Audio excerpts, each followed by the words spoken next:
many, many value chains in Nigeria.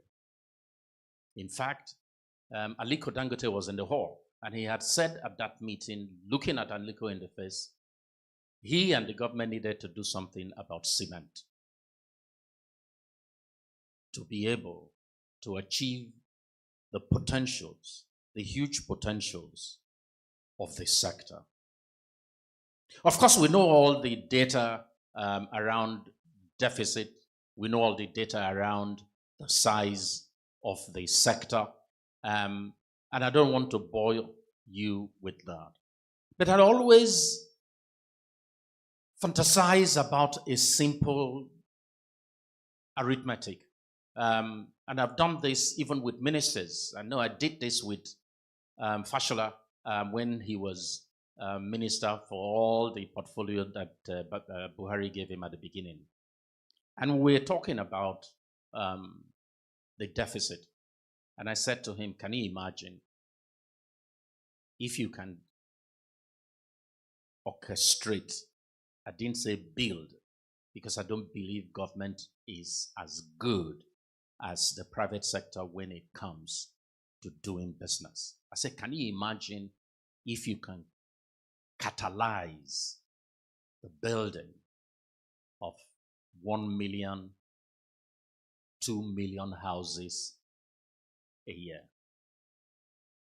In each of those houses, 20, 35 people will be employed. Multiply that by 2 million.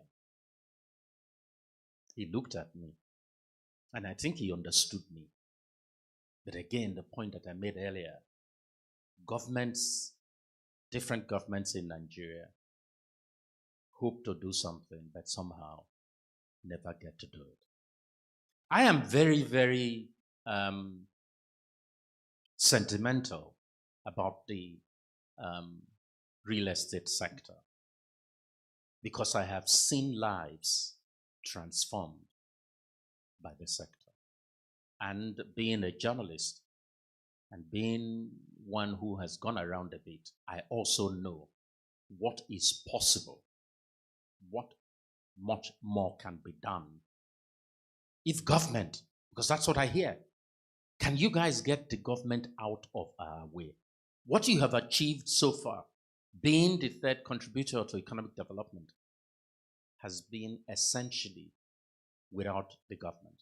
In fact, if the government got out of your way, you will be much bigger today. You will be much active. I am not saying there is no role for government. My view is government is better serving the people when it is taking out the bottlenecks on the way of the private sector through policies, through proper regulation.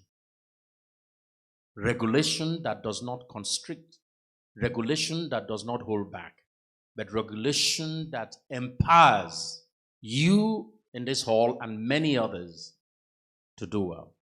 And I want to just end by saying that sometimes we underrate ourselves. Sometimes we don't place the right value in what we do. I have a very high esteem for the quality of the practitioners in your sector because I have a personal.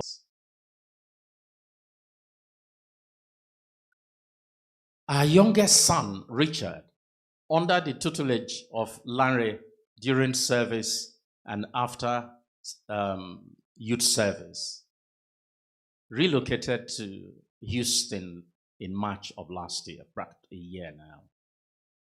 And when he got there, he did not study real estate.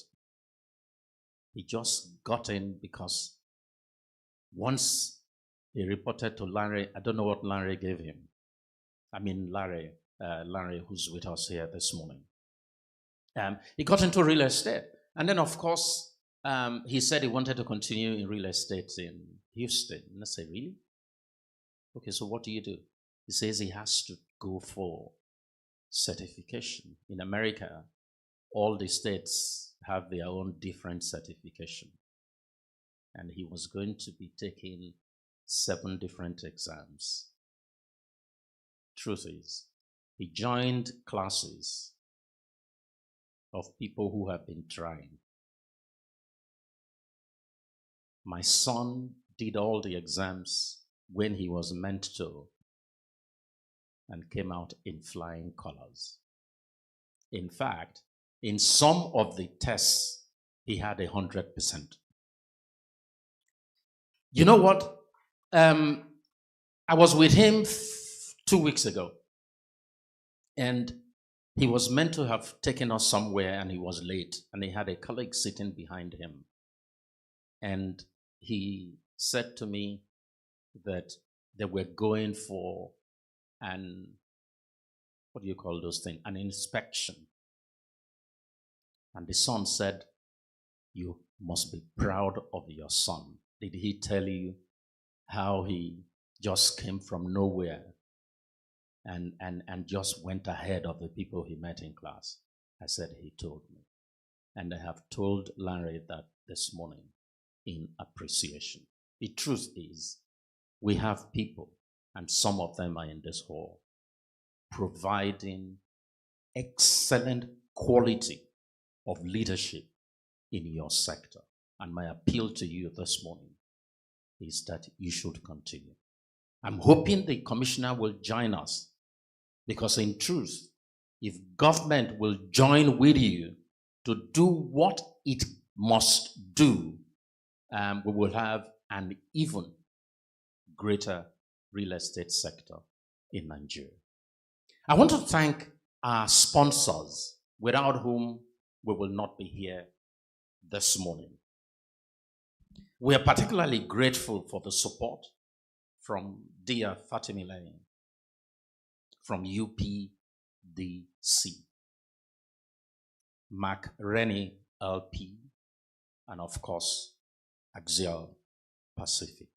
We thank you so much for being the pillar upon which we are able to stand this morning. Now, I hope the time you have chosen to spend here today will be worth your while. Thank you very much, and God bless you.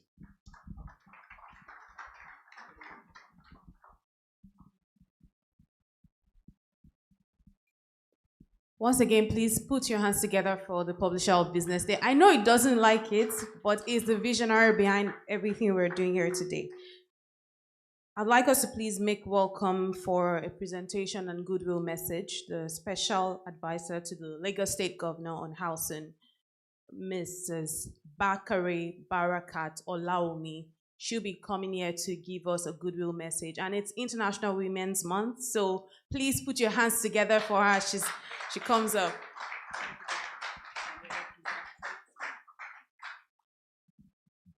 Good morning. So, I am not Barrister Barakat Ojonuga Bakare. My name is Temitope Akimbola.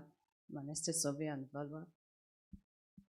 I'm the Director Monitoring and Compliance from the Lagos State Real Estate Regulatory Authority. I'm representing the Special Advisor to Mr. Governor, to Lagos State Governor on Housing, who is in the person of Barrister Barakat Ojonuga Bakare, and she's unavoidably absent. She sends her greetings and her high regard to the publisher and the entire team.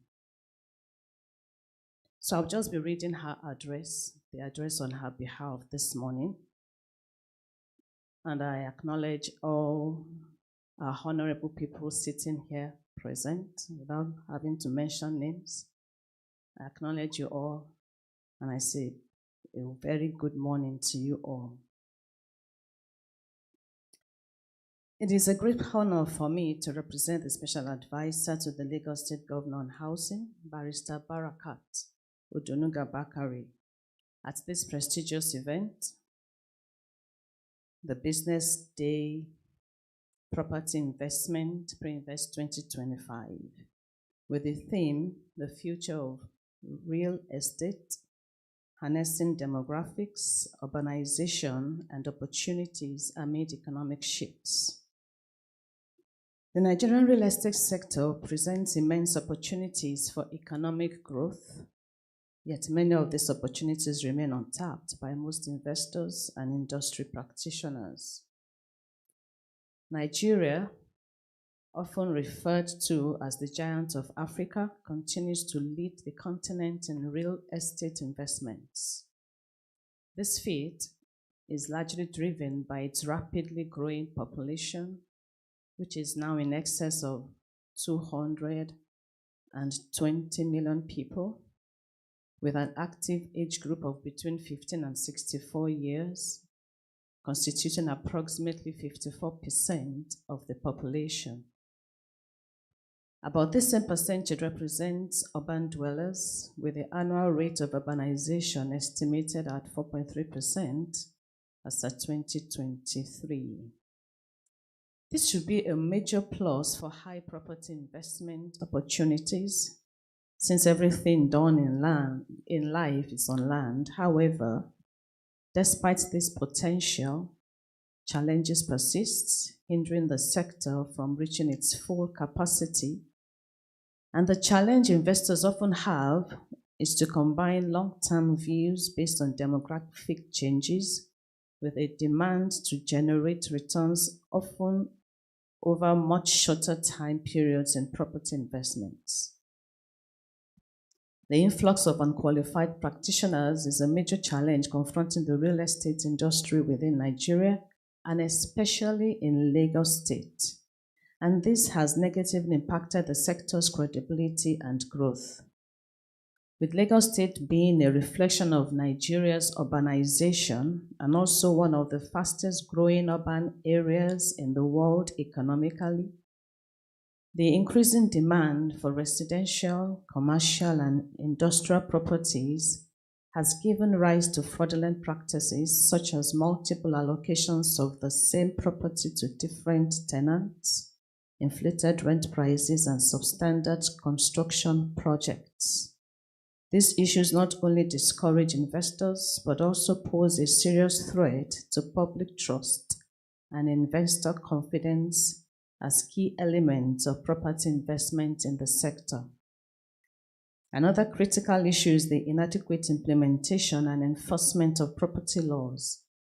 The absence of strict regulatory oversight has led to numerous cases where investors are defrauded or deprived of properties they have legally acquired. The initiative of the Lagos State government in establishing the Lagos State Real Estate Regulatory Authority has been a step in the right direction in this regard, in eliminating unethical practices and enhancing transparency in the real estate sector, which offers investors a healthy playing ground for property investment. The alarming frequency of building collapses across Nigeria further highlights the urgent need for stringent building standards and enforcement mechanisms. Contractors and developers who fail to adhere to proper construction standards must face strict penalties to deter negligence and ensure public safety. The growing appeal of Lagos as a tourism and a business destination attracts millions of people each year, despite the stringent economic situation being experienced, and this is a major opportunity investors should continue to leverage. This appeal has created a surge in the demand for shortlets, which, unlike hotels, offer a homely atmosphere and are more affordable and offer quick financial returns for investors. The rise for remote work adds to this need for shortlets. In Lagos State, we are committed to transforming the real estate industry. Through the Lagos State Real Estate Regulatory Authority, we have leveraged technology to improve ease of doing business for investors.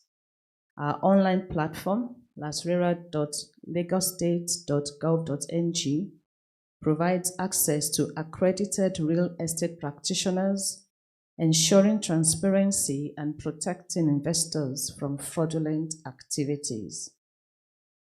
As we continue to regulate and professionalize the sector, I urge all stakeholders, investors, developers, and real estate professionals to advocate for ethical practices and also register with the Lagos State Real Estate Regulatory Authority to enhance regulation and credibility, as well as foster an environment where real estate investments can thrive safely and sustainably. The Lagos State government remains committed to providing an enabling environment for real estate growth, ensuring that lives and properties are protected. Distinguished guests, ladies and gentlemen, I wish you all a fruitful deliberations at today's event. Thank you all, and God bless for a greater Lagos.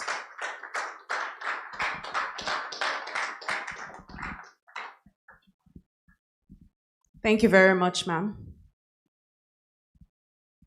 As we go on, I would like to please make welcome for another goodwill message, the National Organization Secretary for the Real Estate Developers Association of Nigeria, and he will be representing the National President of REDAN. Please make him feel welcome as he comes up for a goodwill message. Thank you.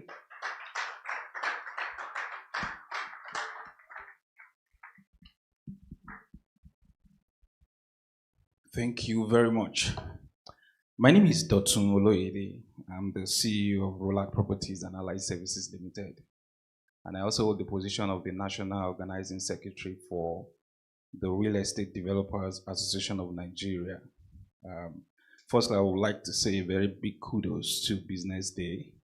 I think in 2022, I was privileged to sit on one of the panel conversations at Landmark, and I remember the argument I issued after that session, and it's been a guiding light to some of the things we do, and it's very great to see that we still keep the flag flying, and I want to say very big kudos for that. Permit me to stand on existing protocol while I deliver this speech on behalf of the REDAN President of Prince Akintoye Adeoye. It's my pleasure to deliver this goodwill message on behalf of the President of the Real Estate Developers Association of Nigeria, REDAN, Prince Adeoye, at the BusinessDay Property Investment 2025.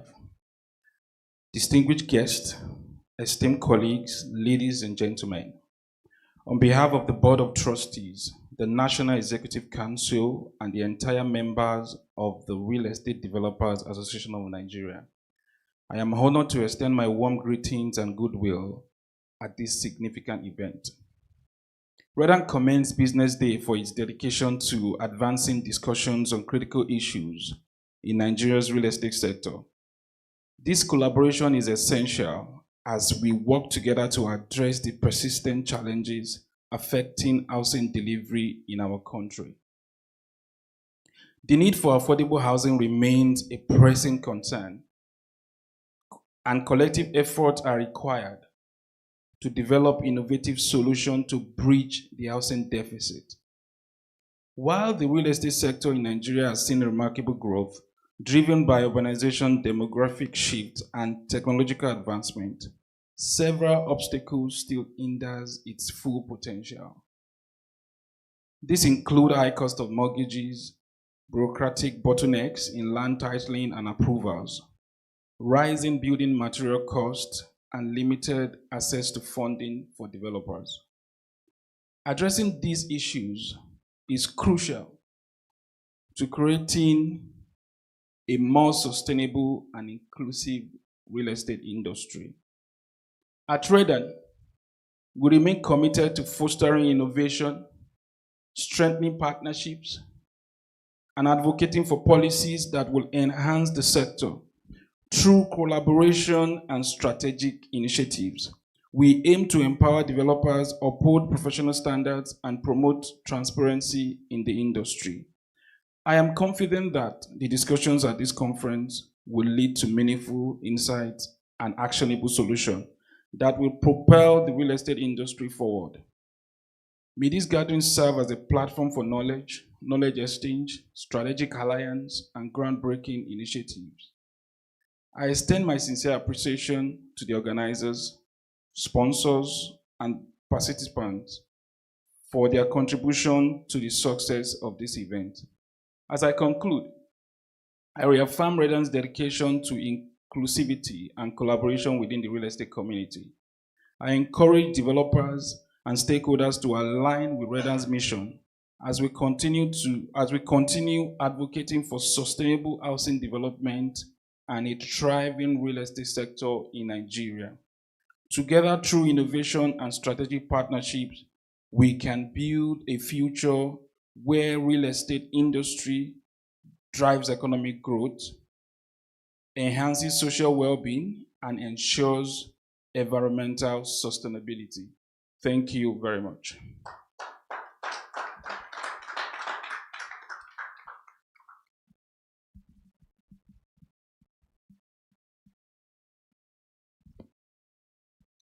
Thank you very much, Dr. Dotun Oloyede, for that brilliant goodwill message.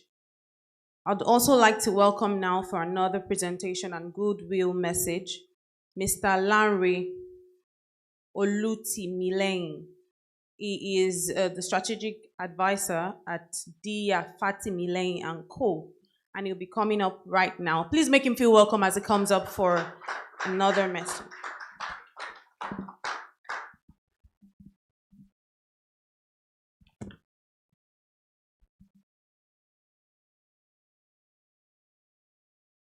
Good morning, everyone. I will stand on the existing protocols, and I want to thank BusinessDay for the opportunity to speak here this morning. My name is Lanre Olutimilehin. I am the strategic advisor at Dia Fatimilehin & Company. Dia Fatimilehin & Company is a complete real estate services and advisory firm. And today I'm going to be speaking on a new model for housing and finance development. So I have a presentation, but I hope it will be uploaded shortly. I will start speaking anyway. I think that the challenges with respect to housing are fairly well known. So I will only touch on those in the first part of my presentation. And in the second part, I'm glad to speak about a solution that we have. My apologies. Okay. So the second half of my presentation will cover a solution that we have worked with partners in the public and private sector to develop.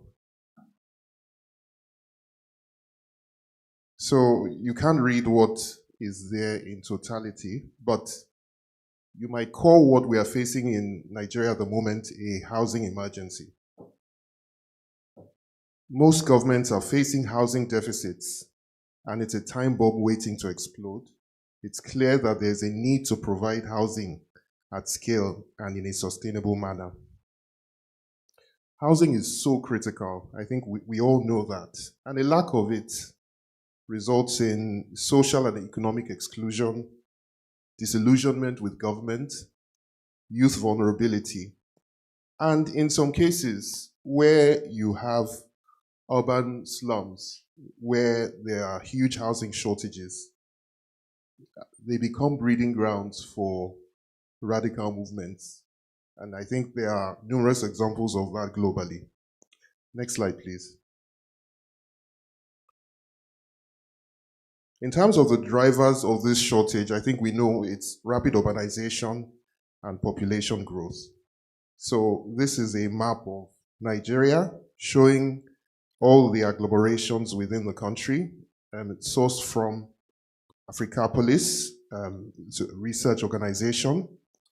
And it's easy to see, you know, we've got Lagos, Kano, Onitsha, Ibadan, Port Harcourt.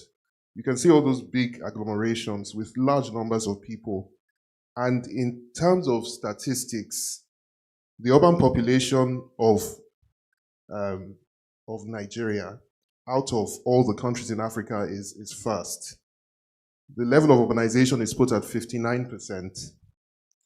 And the number of agglomerations is numbered at about 1,469. So Nigeria has the largest number of agglomerations in Africa. Next slide, please. In terms of where all these people are going, I think it's obvious. We see Lagos, Onitsha, Abuja, Kano, Kaduna, Uyo, Nsukka. So we see that it's happening. We know it's happening. There's data to back it up. And all this is leading to a severe housing shortage. So our cities are being reshaped very, very quickly. And it's obvious that there's a need for sustainable, inclusive, and resilient housing. Next slide, please. So housing is a fundamental component of how communities are built and how our cities are shaped. I think on the right, you look at the Maslow's hierarchy of needs, and shelter is, again, at the most basic level. It's a physiological and physical need that we all have. And it plays a central role in mitigating social and economic vulnerability. I was privileged to participate in a course that was put together by the Affordable Housing Institute in the US. And there are several points they've made, which I think bring this housing need home. Firstly, housing is where the community meets the household.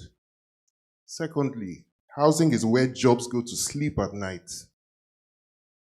Affordable housing is where essential jobs go to sleep at night. All those critical jobs within the city, those essential jobs, they need affordable housing. And when we add one job to the urban economy, we are adding another home. So all the migration we're seeing, all the rapid urbanization is creating the need for more homes.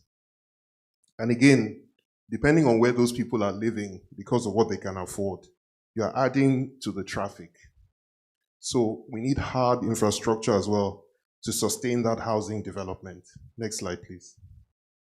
So whatever the form of the city or the urban development we're speaking about, housing is at the core of it.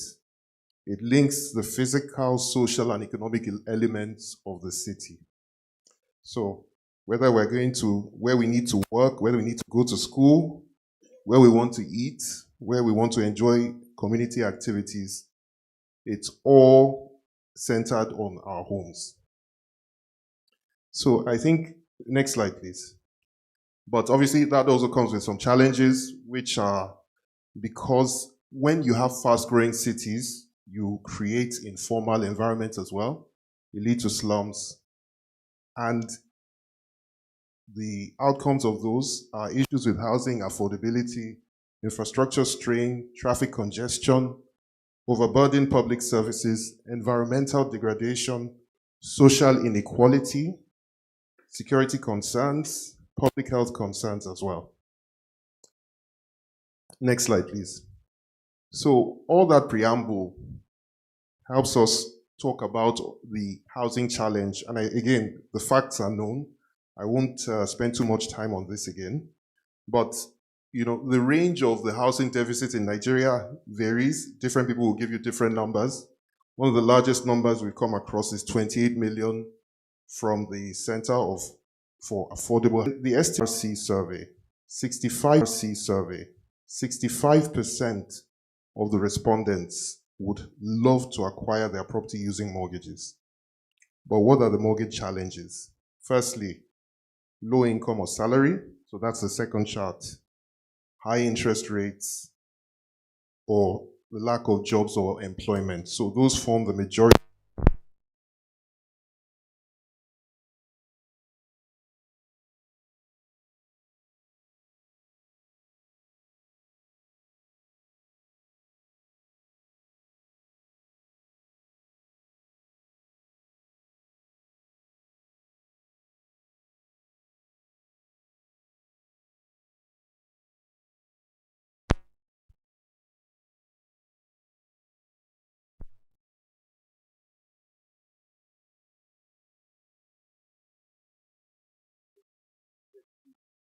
towards housing. So those five include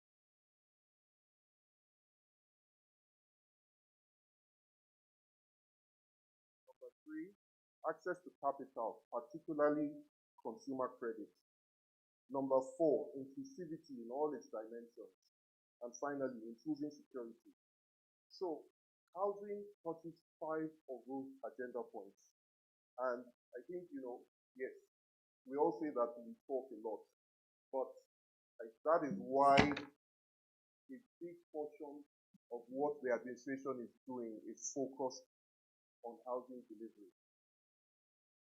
Okay, you cannot see the slides, but one of the initiatives based on that economic agenda was an approval to transform Nigeria's infrastructure and housing sectors through. So, FEC approved an initiative to transform Nigeria's infrastructure and housing sectors through private partnerships with the potential mobilization of 2 trillion naira in long-term financing for housing and infrastructure projects nationwide. So, the second part of what I'm going to be speaking about now is that long-term financing, that mobilization of capital to support the housing market. Particularly a partnership that includes institutional investors creating mortgages within a framework overseen by the Ministry of Finance Incorporated, MOFI. And the structure was to streamline fund transfers from private investors to the housing sector and particularly the mortgage market. I really need those slides. Sorry, so how much longer? Okay. Please just permit me. I will do my best to deliver the message. Sorry? Okay. I'll do my best to deliver the message on the slides. So, in terms of the conditions for delivering housing at scale, there are many. We know that we need land. We know we need planning, effective planning. We know we need infrastructure. We know we need building materials. We know we need developer finance. And we know we need end user finance. So, the mortgages or housing finance that will support. So, that's our development value chain. And, it's important to touch all those things. And I think it's clear that all those things need solutions. But we have to start from somewhere. So the solution that we had worked on involved looking at the developer side, so on the supply side, and the end user side, that's the mortgage side. So, very good. So, again, on the conditions for delivering housing at scale, please, next slide. Sorry, next slide. Next slide. Next slide. Okay. So in terms of the conditions for delivering housing at scale, firstly, we need effective demand. And that effective demand needs to be, for it to be effective, it needs to be financed somehow. So that's where the mortgages come in on the demand side. On the supply side, we need to deliver homes. And we need to find ways to help developers bring those homes to bear. And then we need the enabling environment, which Mr. Agbogun spoke about earlier, and the representative of the special advisor on housing. We need a government that enables, disables, regulates, and incentivizes to give us that enabling environment. So please go back one slide. So in terms of the value chain, the focus really is on the end, the developer, end user finance, and that's what the solution touches on, which is, and go to the next slide again, on the demand focus to create suitably priced mortgage financing that will allow potential home buyers access homes. And on the supply side, to create the conditions that allow housing to be delivered, and that means well-priced, affordable homes where that is possible. Next slide, please. So I'm sure many of us here would have heard about the Murphy Real Estate Investment Fund, or the MREIF. So the MREIF is a solution sponsored by the Ministry of Finance Incorporated and the federal government of Nigeria, developed in partnership with the private sector to start to address the need to deliver housing at scale by deepening the mortgage market and by improving housing supply.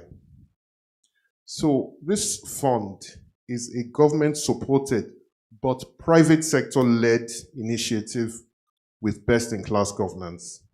It's registered with the Securities and Exchange Commission with a very experienced investment committee and advisory board. So it's a partnership, but private sector-led. And Dia Fatimileyin was proud to have acted as a technical consultant to Murphy in developing this solution. And we give our appreciation to the Honorable Minister of Finance and Coordinating Minister of the Economy, the Managing Director of Murphy, as well as the National Coordinator for this program, for listening and working with us to implement this solution. So the two pillars on which the MREIF stand are, firstly, to provide access to long-term, low-cost mortgage financing at scale for Nigerians, and secondly, to support private sector developers in obtaining construction finance for their developments using offtake guarantees. Next slide, please. So the fund we've talked about, it's called the MREIF. The program size is ₦1 trillion. The sponsor is Murphy. The fund manager is ARM Investment Managers. And we're proud to say funding has been raised. So 150 billion of concessionary funding from the federal government through Murphy. And that money has come in at close to concessionary rates, close to zero, and I'll explain why. And then commercial funding from institutional investors in the amount of 100 billion. And the asset allocation for this fund is for mortgage loans up to 75% of that amount, 250 billion. Real estate related assets, and that is in reference to the offtake guarantees, of up to 25%. And then liquid assets, obviously, to ensure that there's liquidity for the fund. Next slide, please. Okay, so what is the fund trying to do? Again, I talked about long-term, low-cost mortgages at low interest rates of up to 20 years. Low interest rates are relative, but the pricing expectation for these mortgages is in the low teens. And the idea is that relative to commercially priced mortgages, or what is existing in the market right now, they are quite cheaper, much cheaper. Secondly, credit enhancement to developers to help them raise the construction finance they need to develop. Now, these offtake guarantees are a backstop. You know, they're a last resort for developers. But the idea is that there is a buyer in the form of the MREIF in the event that developers are unable to sell what they put together. And the idea is that that would enable them to access funding from their lenders. All this is being put together on a digital platform, which is accessible to all the different stakeholders in this plan, that's developers, financiers, and home buyers. So there's a digital platform that is available to provide a seamless end-to-end application process. Again, it's a catalyst for unlocking long-term capital from institutional investors. So institutional investors are not putting money into this thing at concessionary rates. It was going to be very difficult for them to justify, which is why the concessionary funding has come in from the government so that the blended cost of funding for the MREF is low enough to ensure that those mortgages can be priced appropriately.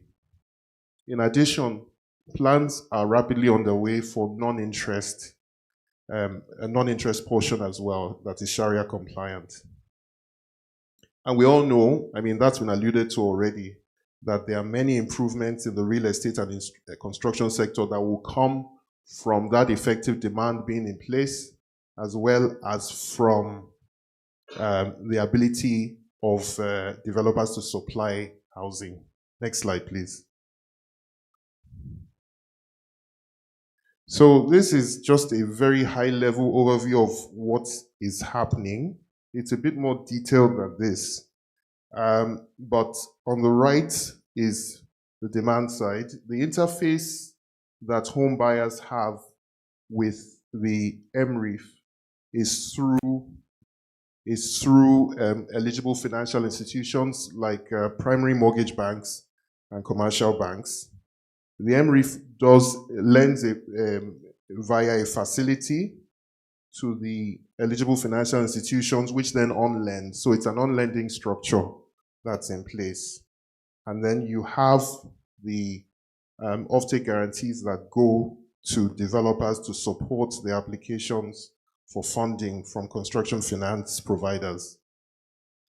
An important aspect of this as well is looking to the future, the ability to make this a living fund and to recycle capital. And we're working with the NMRC to ensure that the mortgage underwriting standards conform. So all the mortgages are going to be provided on using the uniform underwriting standards that have been adopted by the NMRC, which would allow for refinancing of those mortgage loans with the NMRC over time. Next slide, please.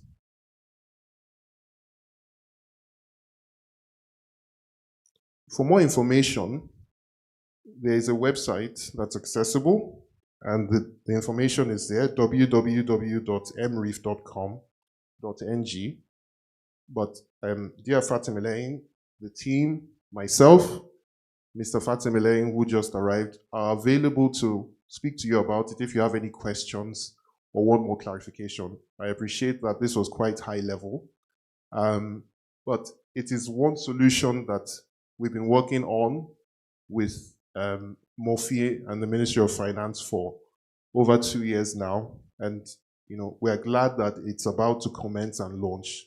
Launch is expected very soon, and it will be announced. But information is available for all the different potential stakeholders in the program, and we look forward to the operationalization of the fund.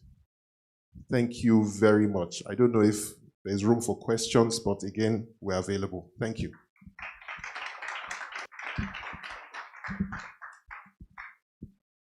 Larry, thank you very much. I mean, this is perhaps the most profound presentation on this scheme that I have seen since it was initiated. And I would really want to thank Larry for the depth of the presentation, but perhaps more importantly, for the participation of him personally and of course of the father and the firm in helping this to get to where it is today. We moan a lot,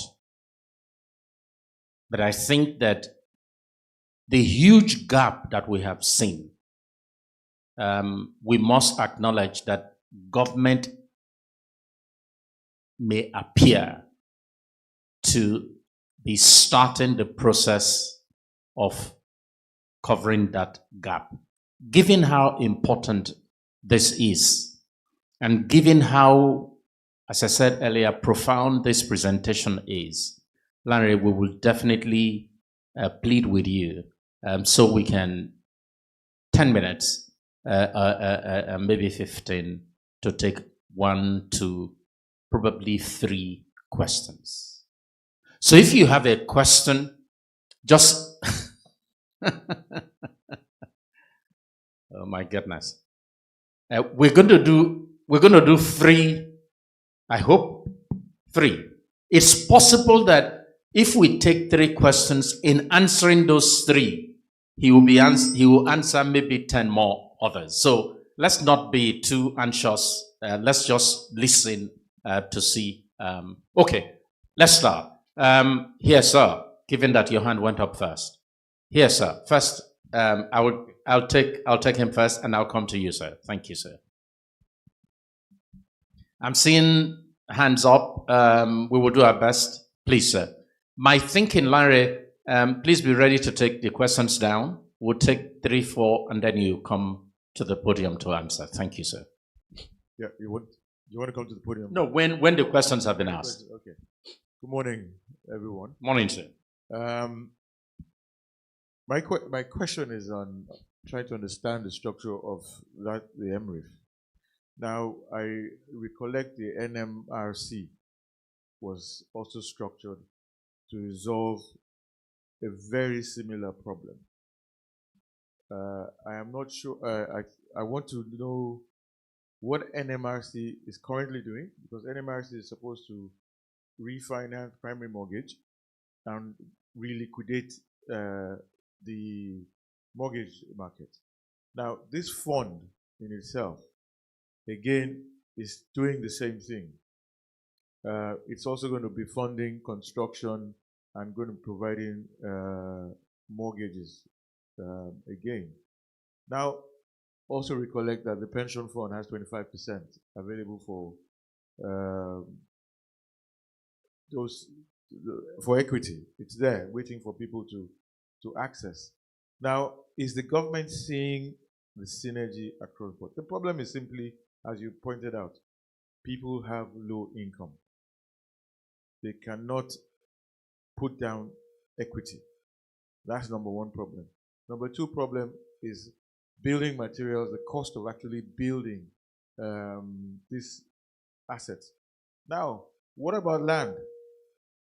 That is where the low-hanging fruit is. There's nothing addressing how you access land, but you want to provide the funds to build buildings that don't situate on land, but may not actually reduce the cost.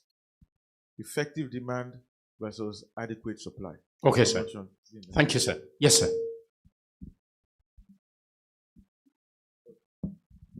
Thank you.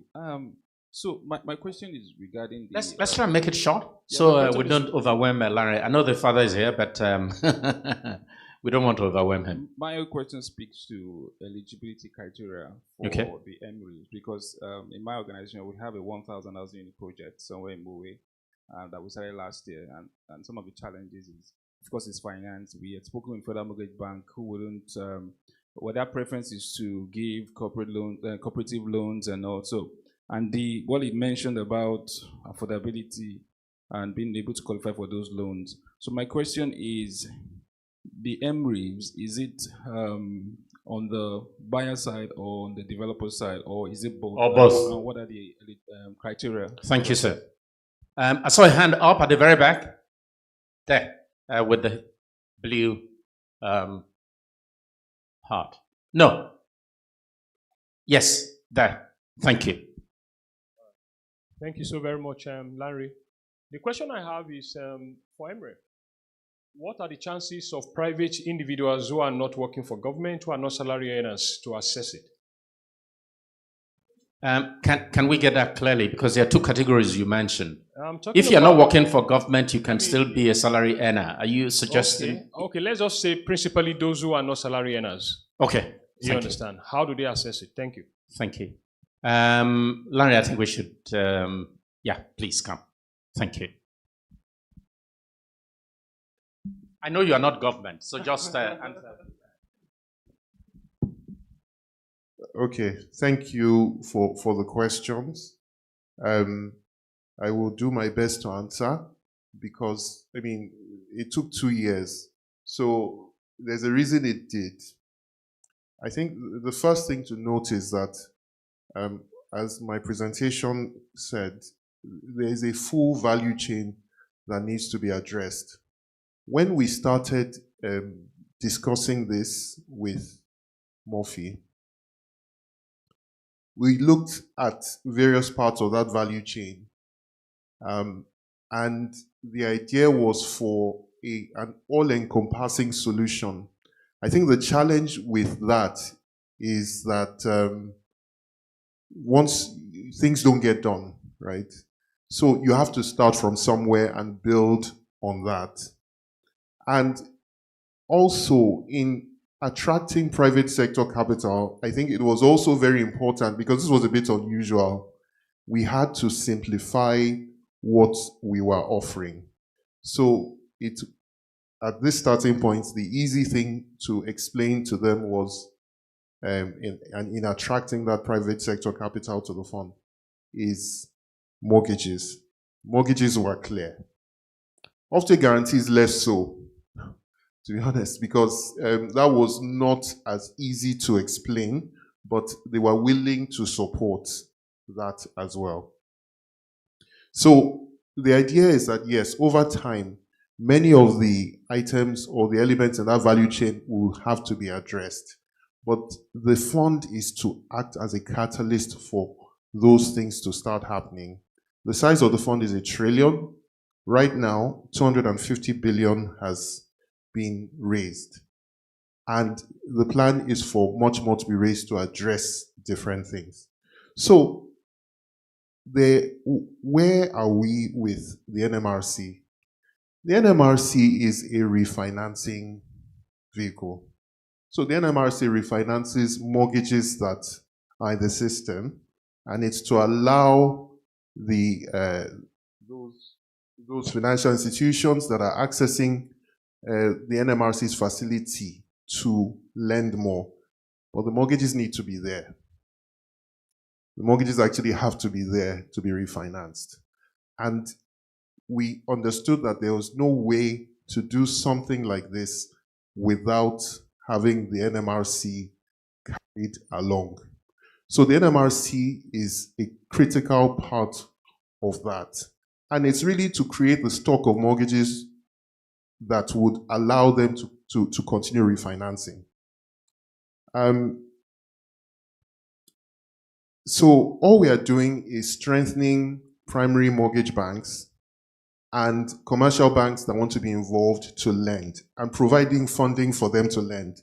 So I think it's just to think about it that way and not much more complicated than that, because it's not to refinance. The fund is not going to be doing refinancing. It's providing mortgages or providing the capacity for the financial institutions that participate to create mortgages. Then those mortgages can be refinanced with the NMRC. In addition, pension funds or PFAs are very interested in this fund. There's been a lot of engagement with them, and they understand it, and they are also, that 100 billion tranche we talked about, that's the second series, obviously, of institutional investors, is primarily pension funds. So they are participating, they understand the need and the objectives of the fund, and they are supporting the MREIF. In terms of the eligibility criteria, that was the second question. The MREIF is on both sides. So it's on the home buyer side as well as the developer side. Now, majority of the fund is allocated to creating mortgages. The reason for that, again, is we needed a starting point with which to engage institutional investors. I think creating mortgages, it's an easier thing to understand than the offtake guarantees. But we believe that with time, that offtake guarantee product that is targeted at developers, as it gets better understood, we will see that can grow and more can be allocated to the offtake guarantees. And in terms of eligibility, again, all this information is on the website. For home buyers, it's the uniform underwriting standards that have been developed by the mortgage industry. So it's the UUS, and those are clear. Those are available publicly. For the developers, there's a process to access offtake guarantees, and it is centered on developer credibility and ability to deliver what you are saying you will deliver, and that is going to be vetted and checked to ensure that the developer has the capacity to build what it says it will build and to deliver, and that will be monitored as well. So again, I think information is available on the website, but we are also available to talk more about that. Private individuals can access this. I think the question was non-salary earners. So I think, again, the underwriting standards focus, the uniform underwriting standards have some measure of allowance for that. And in lending or in creating these mortgages, the underwriting criteria are based on what the eligible financial institutions are happy to underwrite.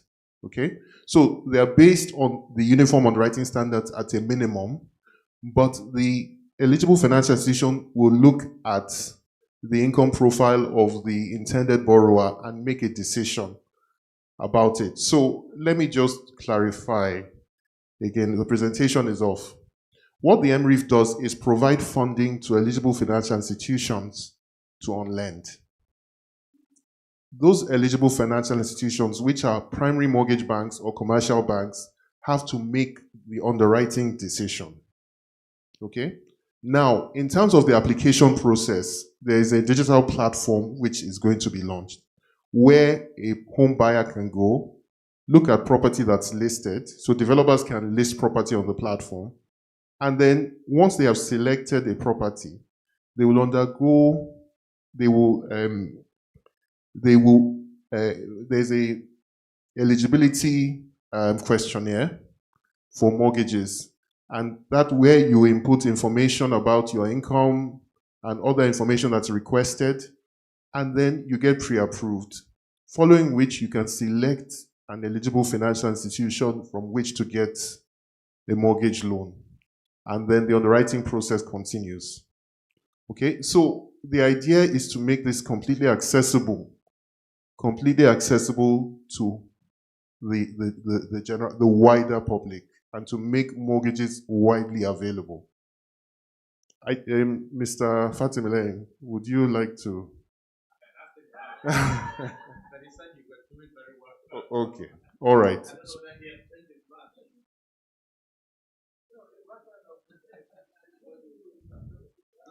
Okay. Thank you very much. We're available to answer questions. Thank you. Thank you very much, Larry. I think it's important to look at this as a first step. We are not going to answer all the questions of the sector at the very beginning. But I think it's important that as it is, that focus is on the home buyer. You asked the question about developers. The truth is, if I can buy a home, yeah, it gives you strength to build a house for me. So you may not necessarily at the beginning think about your own problem. You solve my problem. That's me. I have a pocket. And once your house is ready, I will unload what I have, and that's it. And once we do it more and more and more, then you then have significant capacity to begin to build, and then you're developing able and effective buyers as well. And in any case, it's easier for government to sell that, because government doesn't want to be seen as providing free money for politicians. They will tell you that they want to give money to Nigerians to buy their houses. And that's a very good political statement. So I think there is a good start. I believe there is a good start. The things about eligibility, the truth is, the ones who are stronger are likely going to be the ones who get into the game first. Yeah? And as your problem is sorted, then the second level will emerge, and as we go on. But this is just a start. Thank you, sir. I don't want to pretend to be in your position, sir. No, sir. We thank you for providing this forum for us, and we are appreciative of it. But basically, the MREF is to catalyze the building industry. 100 housing units is too small for a country like Nigeria, so it has to move higher so that we can be satisfied. One of the reasons why people jackward is because their counterpart, when they get abroad, within 2 years of getting there, 3 years, they own their own houses, and they are sending photographs or things about their new home, and they get envious, so they want to go. So, and you can't blame them. So this program that has been started is just the tip of the iceberg, because the Ministry of Finance also do not want to stop there. They intend to catalyze local building material production, and that is underway. That we substantially reduce the percentage of building materials that are imported from abroad. That is the second phase.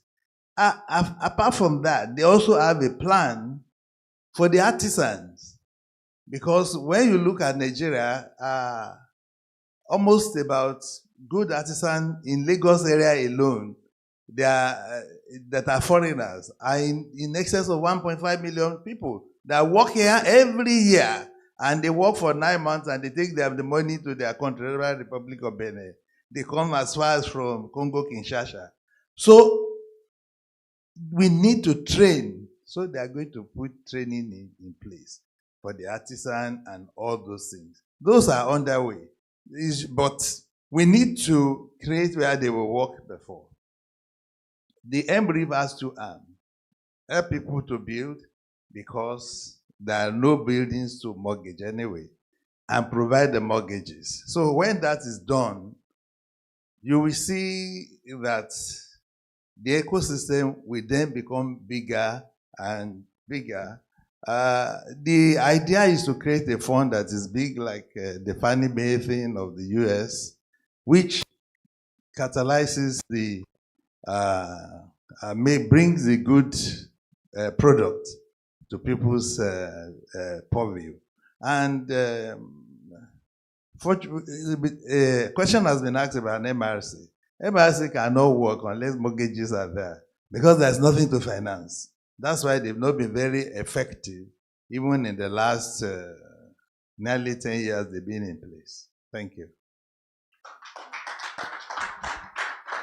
Wow. Thank you very much to Mr. Lanre Olutimileyin, the strategic advisor, Dia Fatimileyin & Co., as well as you, sir, Mr. Goyega Fatimileyin, the founding partner of Dia Fatimileyin & Co. Also, please, I would like you to please put a round of applause for them, because they are our headline sponsors today. We also like to recognize our sponsors for this event, UPDC PLC, as well as Mark Rene LP, as well as Excel Pacific Realty. Once again, thank you to Mr. Lanre Olutimileyin for putting together that really, really insightful presentation. You know, he went from talking on development to construction to financing and marketing, the entire value chain itself. So thank you so much for that.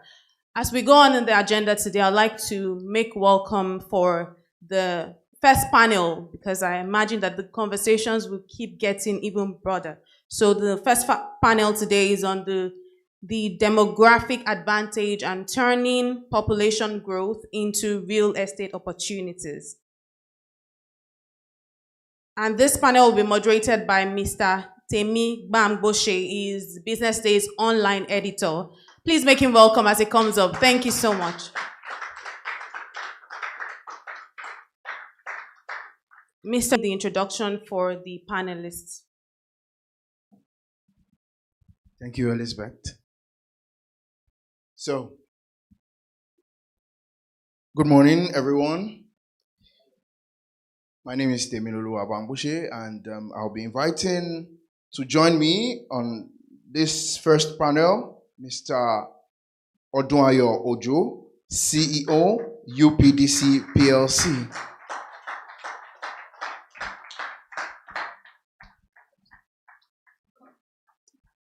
I'll also be inviting Mr. Gbenga Ismail, Principal Partner of Ismail and Partners and Chairman, Nigerian Institution of Estate Surveyors, Valuers, Lagos Branch. Welcome.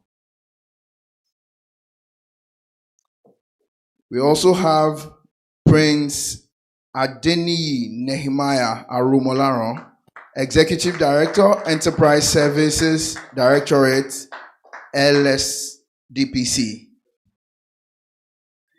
Anyway, it's good. And we have representing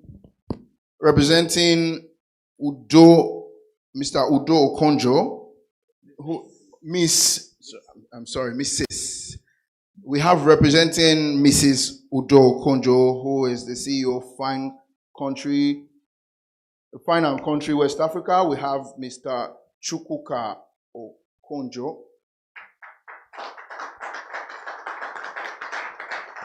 Mr. Chukwuka Okonjo is the Business Development Executive at Fine and Country West Africa, specializing in luxury real estate marketing and sales services. So, welcome, everyone. Once again, we'll be talking about the demographic advantage, turning population growth into real estate opportunities. And apart from my fine looks, one of the reasons why, thank you. One of the reasons I was asked to moderate this panel is because I have a knack for going straight to the elephant in the room. And I'll start with a short story.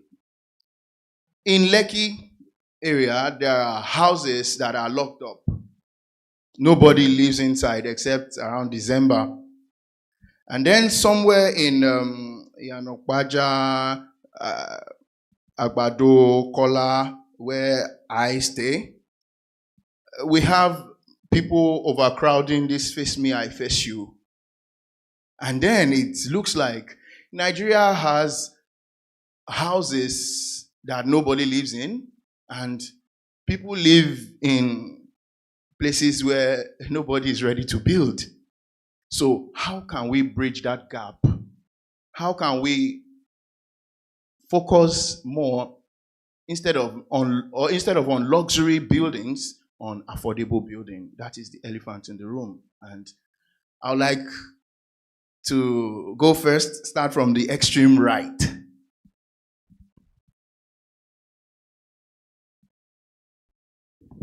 All right, good morning, everyone. Good morning, everyone. How do you want to unlock that is one of the critical challenges that the whole real estate sector is facing. I've always said that two things determine where people will stay and where people will invest. Why do we all want to stay in the main city, the Lekki area and all of that? That's where it seems as if you can't hear. All right, see better now. So why do we always all want to seem to crowd around where it seems to be happening? Because that's where the commercial activity is heavy. And that's where the pricing of whatever service you're offering can also be highest. That's number one. Number two, commuting. So if we take another metropolitan city where I've had the opportunity to live and work, the UK and the US, especially New York, nobody drives into London city to work. Nobody drives into New York. We commute by the train. So if there's commercial activity there that can sustain the kind of returns, then I, representing LSDPC, would like to build there. Now, let me tell you something that majority of people don't know about LSTPC. We don't get any subvention from government. It's not a new truth. It's always been. So, LSDPC is in the same market competing with everybody. We're buying the same materials that is available in the market. So when people say LSDPC, give us affordable housing, there are two ends of an affordable housing. One, that we can supply it to meet the demographic of the people that are demanding it. If you look at the financial metrics, which is what I want to really talk about, our financial metrics is not designed to help you afford a house, even to rent. So let me take it carefully. There's something called financial matching. In the UK, you get paid weekly or monthly. In the US, you get paid weekly or monthly. You pay your rent weekly or monthly. We get paid monthly here, and then you ask me to bring through 2 years.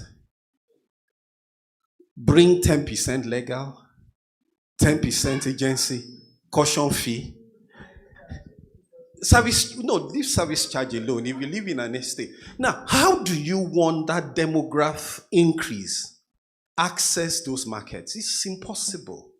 So let's first be realistic. So I look at this hall, I walked around, and I see a lot of young people like myself. Indeed. And I'm thinking to say, how do we? So first, the renting matching is wrong. How do we put that together?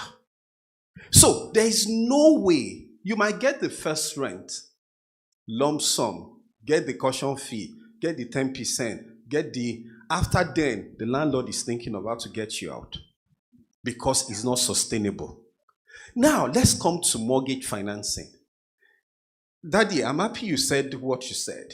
I got to the UK. By 19, I was accessing mortgage within my profile. So I started with a condo. There was no wife. So a condo was okay. They looked at what was coming in.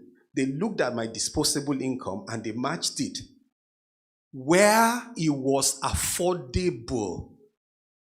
It's not every location that can be affordable.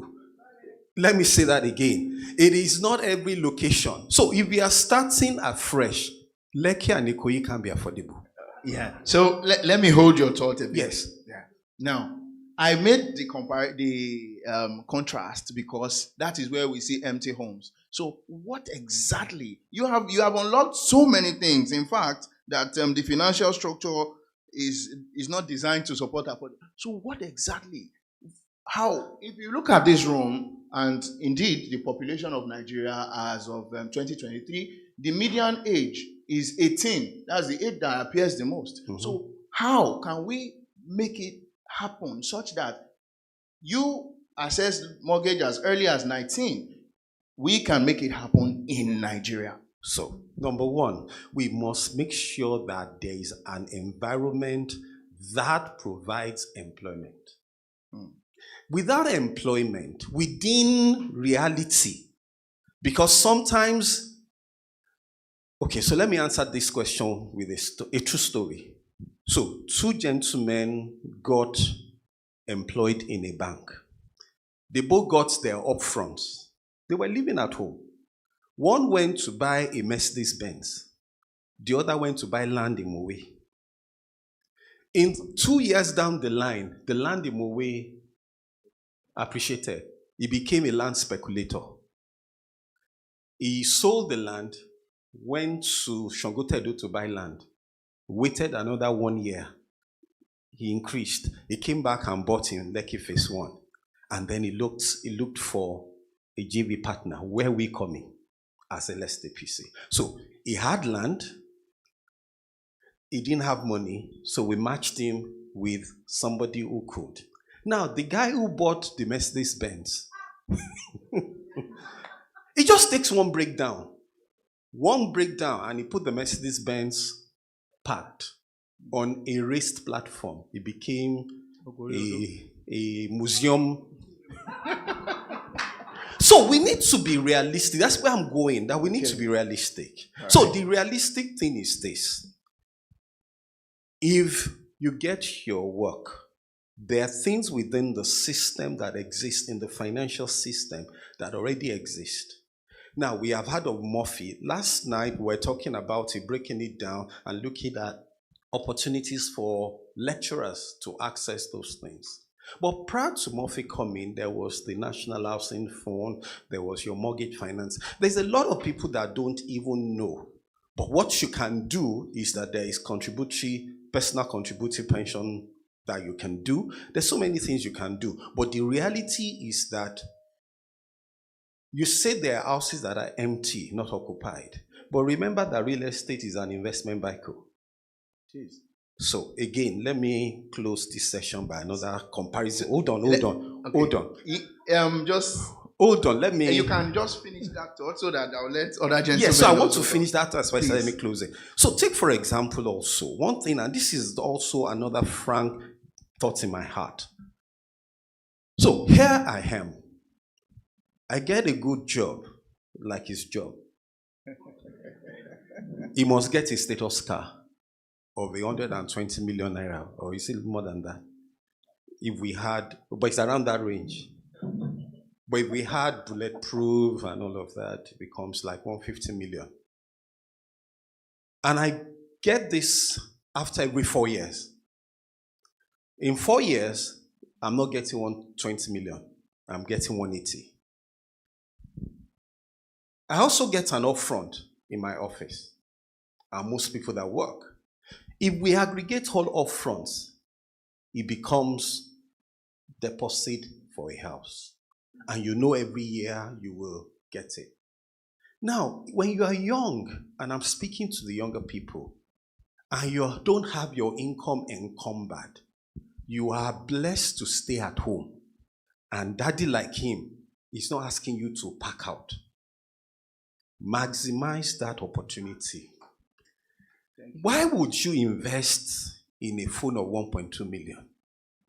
Why will you go and buy a bag for collateral that the bank will not take? Why will you do an hair? Just think about it that way. Those were the realities when we faced in the UK. And so we thought well and where to put the money before the wife came. Thank you very much. Thank you very much. So I come to you for the same question, but I would like you to now focus more on, you are an expert in developing houses now. And I know there's a lot of luxury offerings. So is there something you are doing at UPDC to address housing for all? I know you are more into sweet tasting houses, but is there something you're doing for affordable housing, looking at the demography of Nigeria? Good morning, everyone. It's a pleasure to be here, and thank you for the question. The housing market is a market, and to have a market, you must have players. And it's not just one market, it's a conglomeration of different sub-markets. So every business person must determine the market that they want to serve. You know, this is business, so we need to remove sentiments from this conversation. I mean, we all feel the need to fulfill a social need. Yeah. But, you know, if you are not a non-for-profit business, you need to understand where your capital will be most utilized and where your returns will be highest. So let's just take that out of the way. Yes. So every market participant will determine where they have the best opportunity. It's not everybody that can play in the luxury market, irrespective of whether we think that that is where many people are developing. You need a certain level of capital, you need a certain level of expertise, you need a certain level of access to the customers in that market to be able to even participate in that market. But you see, it gets a lot of rap because people say, okay, people are buying houses for so expensive, but it's a market. So long as there are buyers, there will always be suppliers. The problem with affordable housing, I think we've had a lot of discussion today around how that segment of the market can be unlocked. The same problems that we've always talked about, low income levels. There is no low cost cement. There is no low cost reinforcement. There's no low cost land. So how do you want the participants in that market to deliver affordable housing in quote? So as a result of that, there needs to be intervention in several areas, which I believe Larry and a few other speakers have talked about. We need to enhance people's ability to afford. The only reason why people can afford houses in international markets is not because the houses are cheap. I don't think there are any cheap houses in the UK or any cheap houses in the US. None. The cost is the cost. Allows you to use whatever income you earn to be amplified, either by tenure or by the interest rate. You have single-digit mortgage rates in so many of these countries. That means your income at 19 can go a long way because you have 25 years to pay. It's not the same in Nigeria where you have double-digit interest rates and the cost is high. So what's UPDC doing to address this issue? UPDC is contributing its own quota. So we are focusing a lot on middle-income housing. And that is where we see effective demand because these are people who have steady flow of cash flows. And they're already paying rent anyway. They're already living in Lekki. They're already living in Shogotedo, in Ajah, in Bagada as tenants. If you can provide buildings for them that is reasonably priced, and you can support them with things like payment plans, and you can support them with financial, support, either through our relationships with the financial sector, many of them can afford their own homes. So middle income segment of the market is a market that is often overlooked, and we jump to the lower end because it's sensational, is politically correct, and everybody loves to talk about it. But the reality is that we have to start from somewhere. Effective demand is a huge part of this conversation, and we can't ignore it. If you have minimum wage at 70,000 naira, what house can you buy on that income? Let's be real. But as we solve the problem from the critical mass of effective demand, the supply grows, and as the supply grows, we are solving the problem of the industry one house at a time. Thank you. Thank you very much. That was really insightful. So I'm coming to you, Mr. Okonjo. Now, so much has been said about the bringing housing close to the people that need it. Now, with mortgage penetration be at a very, very low rate, 0.5, how can developers and financial institutions work together to improve access for long-term financing? Thank you so much for the question. First, I just want to say thank you for having me. It's such a pleasure to be here amongst industry titans. I'm representing Fine and Country West Africa, as well as Mrs. Udo Okonjo, who also happens to be my mother. I think I heard somebody say that either that's not Mrs. Udo, that's Mrs. Udo Okonjo's son, or something has gone very horribly wrong. But to come to your question, I mean, Fine and Country West Africa, of course, isn't a development firm. We work primarily in marketing, sales, and leasing of, high-end, or what some may call luxury properties. So I do want to take and tackle it from that angle for a minute. And this idea of focus on luxury housing. Now, luxury is a marketing term, just like affordable housing. And it seems that we tend to focus on either end of the extreme. And I really appreciate that the idea of middle income housing has been brought up here because just like luxury, just like low income or affordable housing, there's a whole segment of the market that isn't being targeted here. Now, effective demand when it comes to mortgages is the most important aspect because you're putting people in a position within a country that already does not provide the necessary infrastructure for people to afford a housing. You're putting together initiatives that allow for more understanding of how you can actually access this housing. And that's why I want to start from the aspect of education. We've talked about employment and how are people going to even afford housing that can't fund it because there's no income, and there's many people that can speak to that. But education, knowing what's even available on the market, both from the initiatives perspective, we've heard fantastic new initiatives like that of Mofi that's putting it together.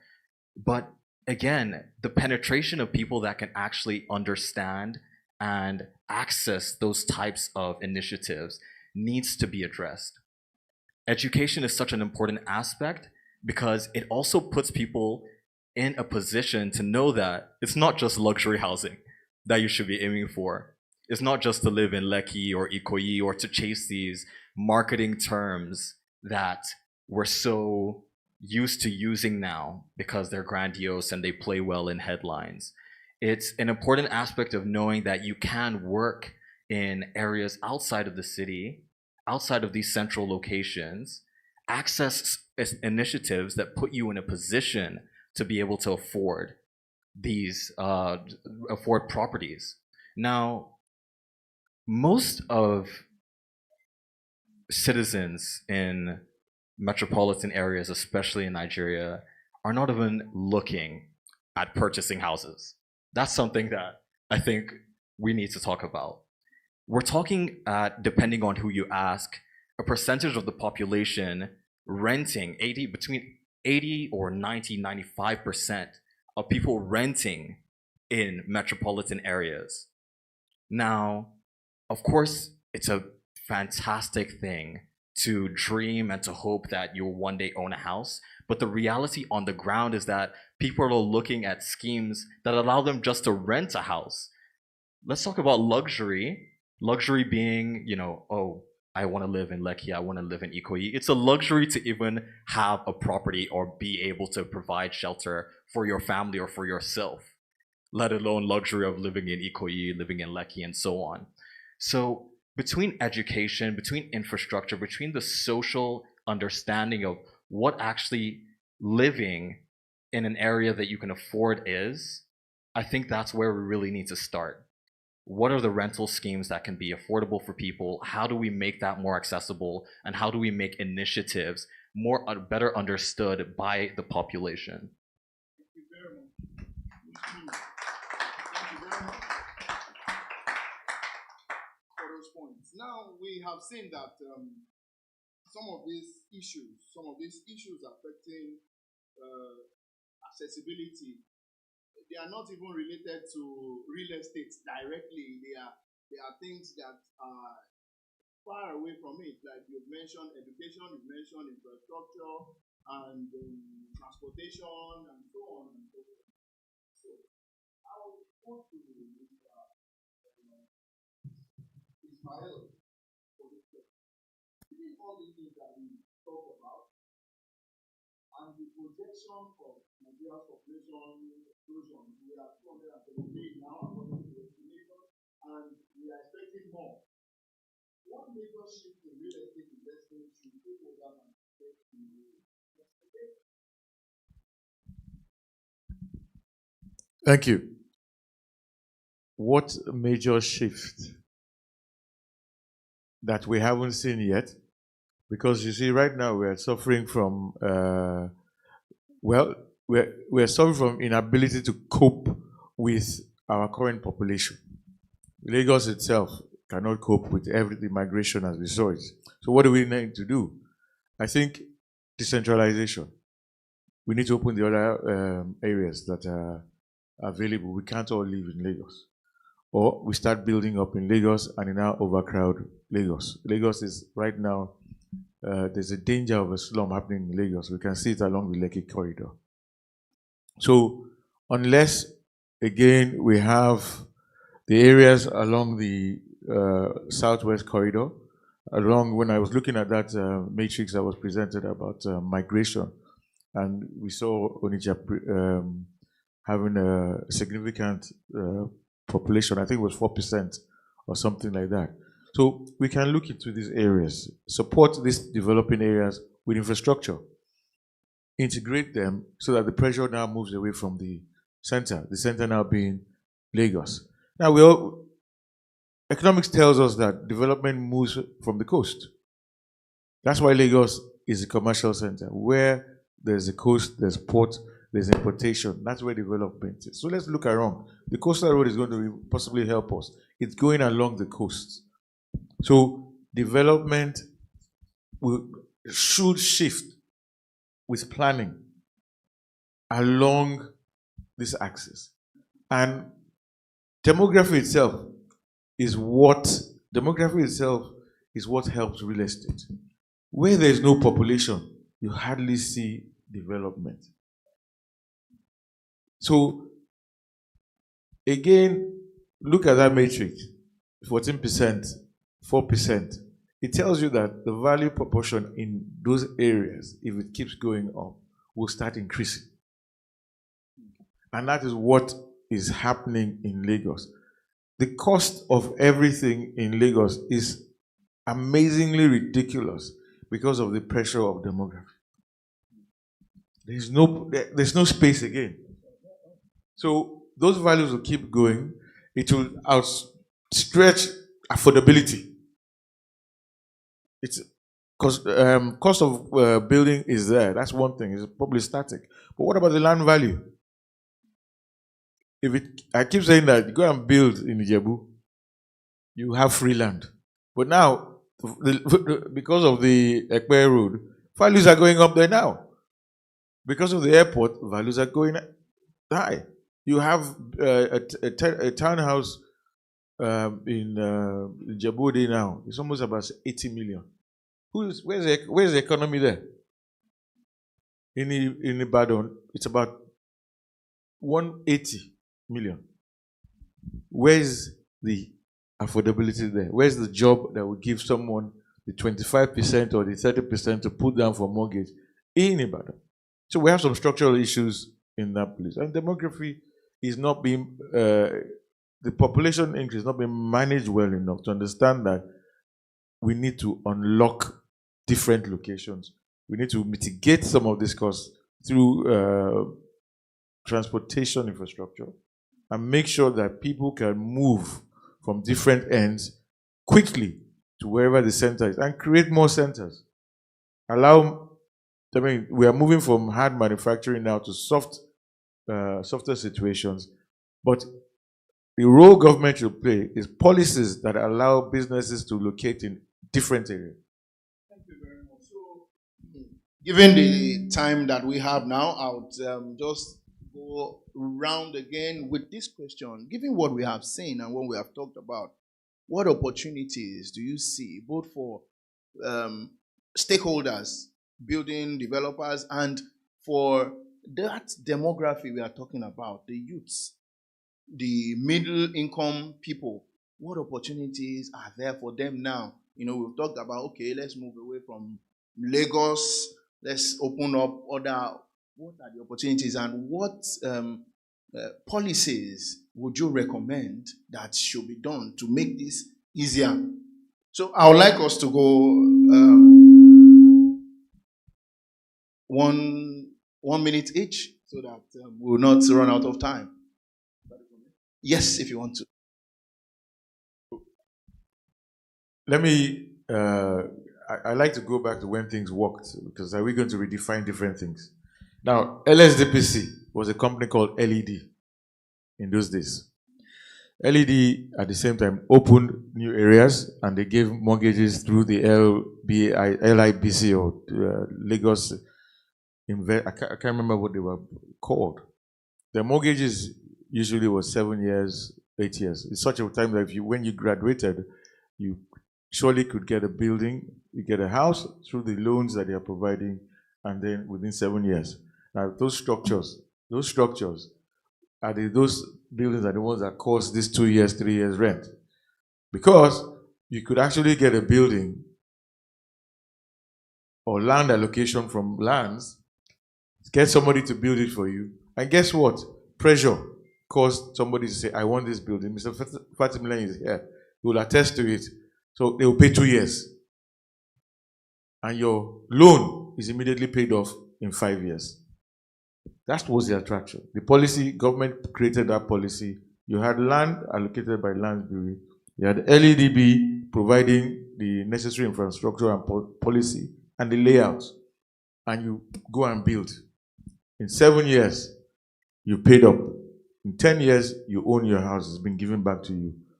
That was a policy that was working. There was savings somewhere. Affordability was in place. Now, what we need to do is go back to what was working then. We don't ordinarily need to redefine many things. What has changed is that then the population in Nigeria was probably 40 million. Today, we're talking about 200 million. 223. We are still focusing Lagos.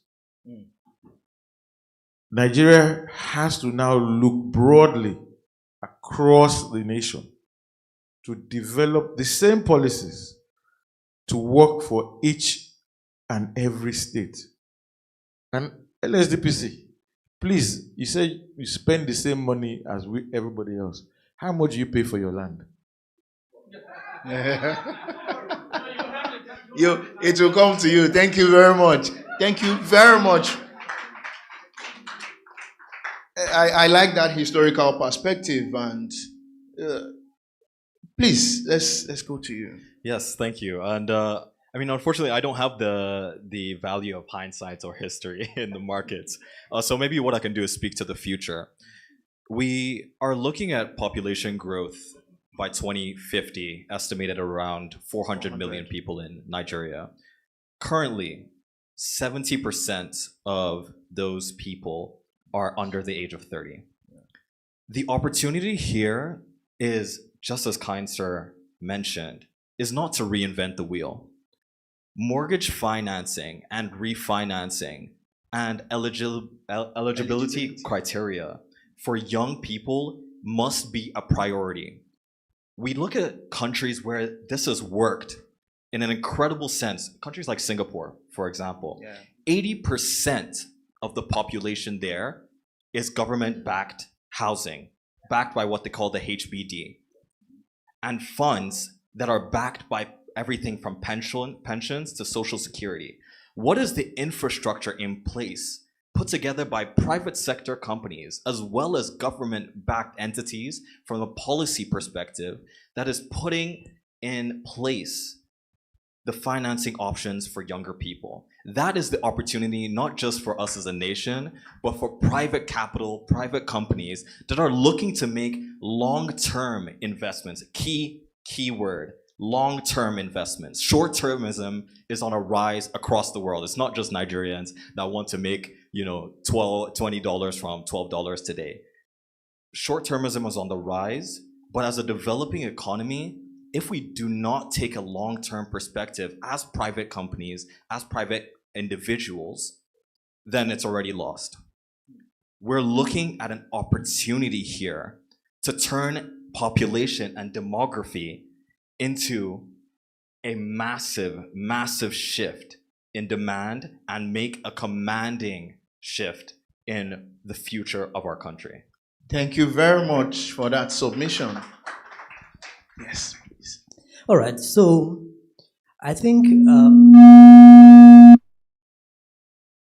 my contribution would be that we need to solve one critical problem, which is job creation. You cannot throw money at this problem, no matter how many trillions. It will not just work because the fundamental basis, the foundation of home ownership is savings. And the catalyst for savings is jobs. So if you don't have jobs, you don't have savings. If you don't have savings, you can't create mortgages. If you don't have mortgages, you just have the funds allocated and not deployed. So let's go back to the root cause of why affordability is a problem. We have a young nation, we have population exploding, and there are no jobs. The level of underemployment we have in this country is mind-boggling. All you just need to do is walk along the streets and you see people haggling and hassling people for 20 naira, for 200 naira, for 100 naira. These are people who otherwise may have been more gainfully employed with higher levels of income, and then they begin to save, and then they begin to qualify.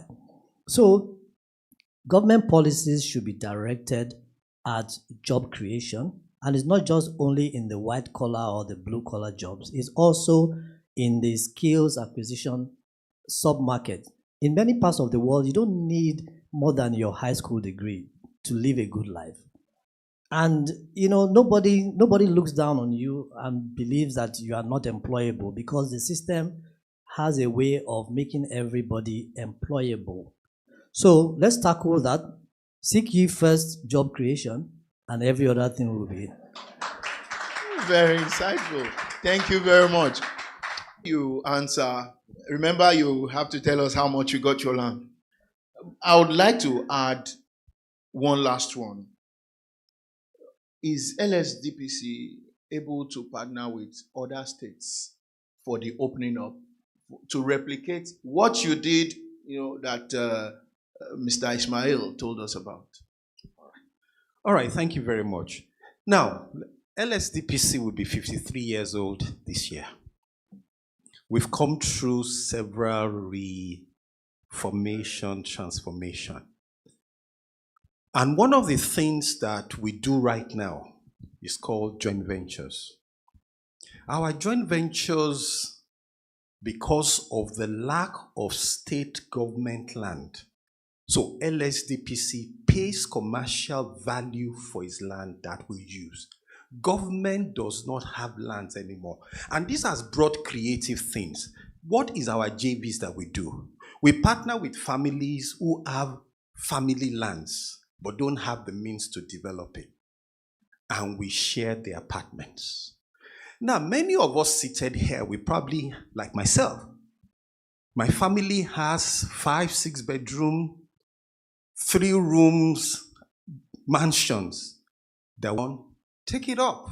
There are 5 of us. Can you build 6 2-bedroom with a BQ apartment, and each one of us gets rent on it, and the 6th one becomes the amount we save to cater for the house? So that's one JV things we're doing. We're saying to many fathers who had built 5-bedroom mansions, this generation does not want 5-bedroom mansions.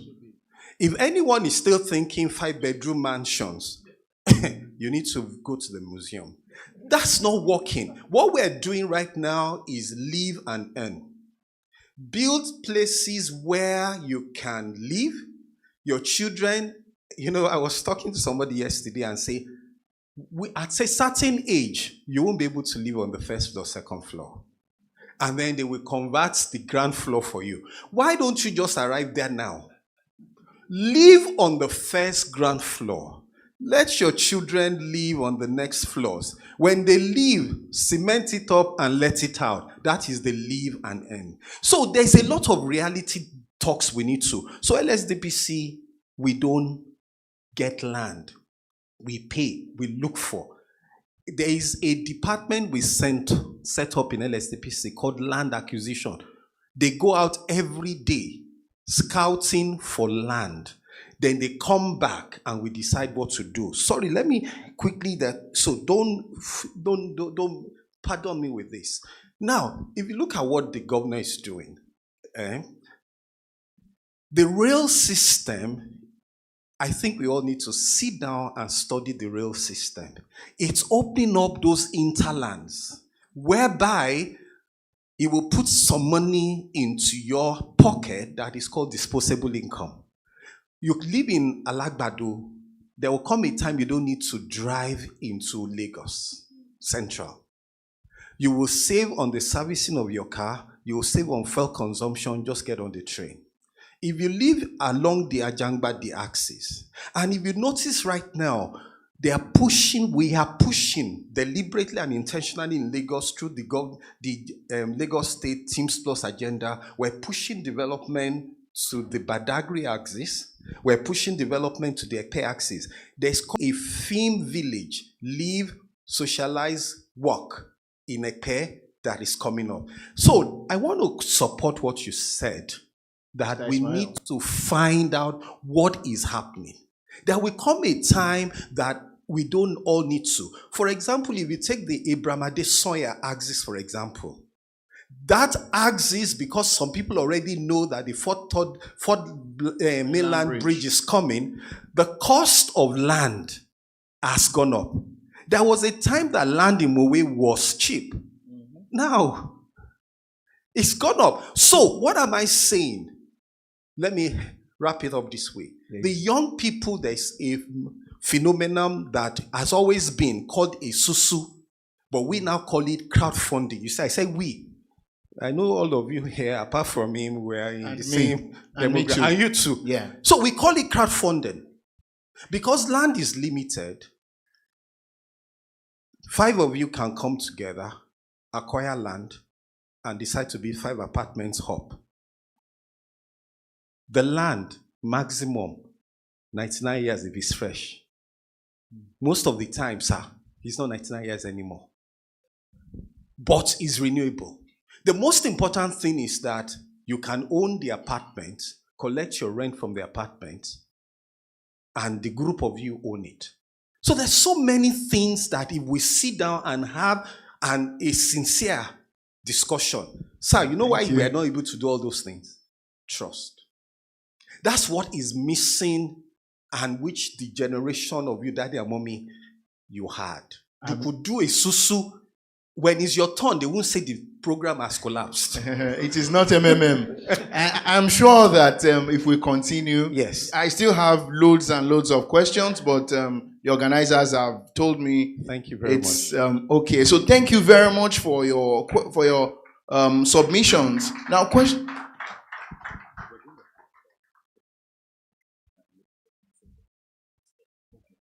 So, do we still have chance to have 1 or 2 questions?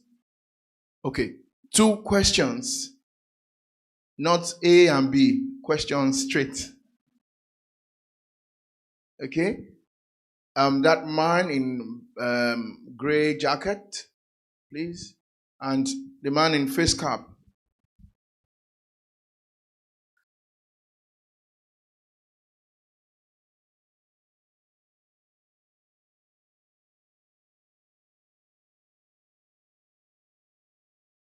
Good afternoon, everyone. Okay, my question is directed to Mr. Adeniyi Aromora. Okay, you said earlier on that governments don't have land again. Now, I find that surprising, unless you are telling me that the 1978 Land Use Act is not effective anymore. Because according to that act, it says every land in Nigeria belongs to the government. So, do you mind elucidating what you mean by the governments don't have lands anymore? Let's have the next one. That's the man in gray. The man in gray suit. Then we take the answers together. Yeah, just those 2. Thank you very much, and good afternoon, everyone. And thank you, Business Day. So I wanted to ask a question as regard the issue of trust that you mentioned, and also from a place of what better way can we come into better improved partnerships. Say, for example, now I have a land and it's been a big deal getting partnership from developers, right, to come on board. Because you then now find out that some people are even trying to outsmart you on your own land, right?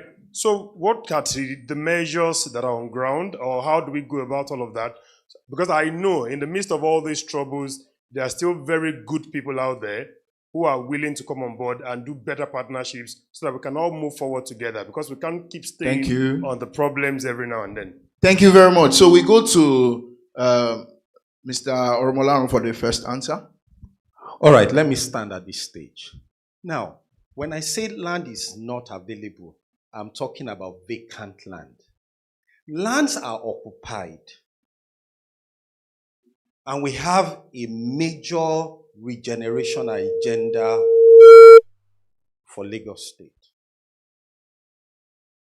A major regeneration. I just spoke about family regeneration agenda, where we partner with families. So those lands are not vacant, they are available. The regeneration will be relocate, bring down, and build up. It's a major consideration of this administration. So that's why I said land is not readily available like that. It is occupied. It may not be occupied in the right way. Because where you have many bungalows, you could take the advantage of relocating, resettling, demolish, and take up. It will provide more people. You spoke about trust. Trust is one of the things that LSDPC stand for. So our JB strength is the fact that we come to table, this is the value of your land, this is what we want to put there. It is 30 apartments. The value of your land divided by the cost of construction will determine what you cede to you. And it's been working and it will continue to work. And that's the partnership that works. Recently we began, so I said LSCPC is 53. We're looking at collaboration with Wema Board, who come with 60 years. And then we bring you, and then we close the market and everybody goes home. Thank you very much. Thank you very much. So, please, a huge round of applause for all the speakers. You can now rise to take photos with the photo sessions.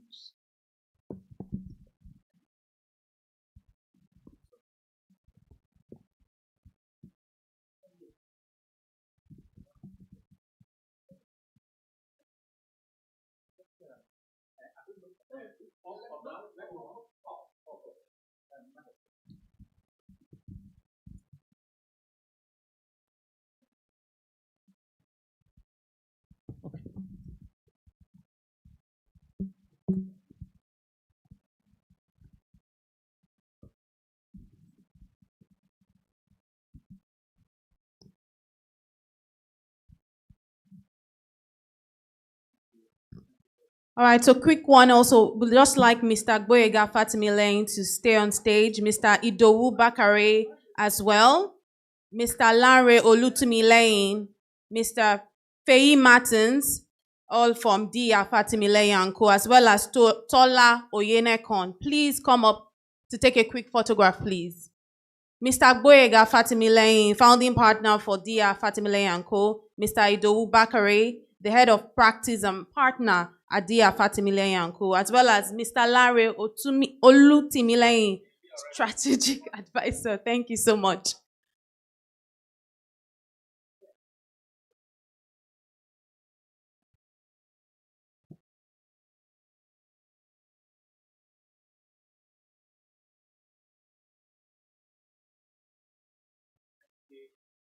One more photograph, please, with the publisher of BusinessDay, Mr. Frank Aigbogu, Mr. Gboyega Fatimilehin, Mr. Odunayo Ojo, Mr. Lanre Olutumilehin, Akpomere Ikogbo from Mark Rene LP, and the representative of the Special Advisor on Housing to the Governor of Lagos State, Mrs. Akimbola Temitope, Director for Lagos State Real Estate Regulatory Authority. Thank you. While we're here, I would like to also inform us that BusinessDay TV is streaming. BusinessDay now has a television, so please catch us on YouTube. We are getting on DSTV very soon. So please catch us on YouTube. It's streaming all day. Thank you very much. I thought we'll put a round of applause for Business Day TV. Thank you so much. Right, so we'll be going for our lunch break now, but we'd like to do it very orderly. So we'd like to take the first 3 rows. Yes, please. The first 3 rows, please, for quick lunch break.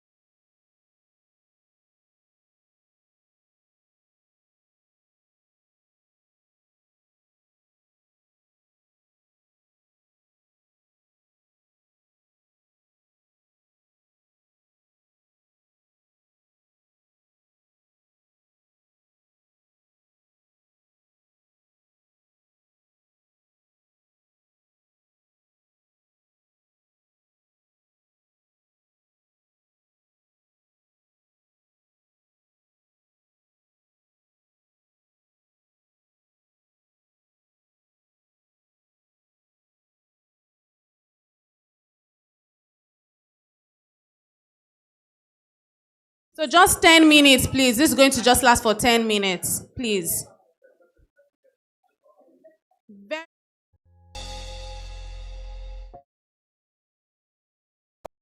Attention business leaders. Want to make informed decisions? Join the ranks of the best with Premium Business Day. Access in-depth analysis and expert opinions to stay ahead. Subscribe now at premium.businessday.ng and unlock premium content. Plus, you get 50% off your first subscription. Don't miss out. Make smarter choices and seize new opportunities. Sign up now and elevate your business game. Visit premium.businessday.ng today.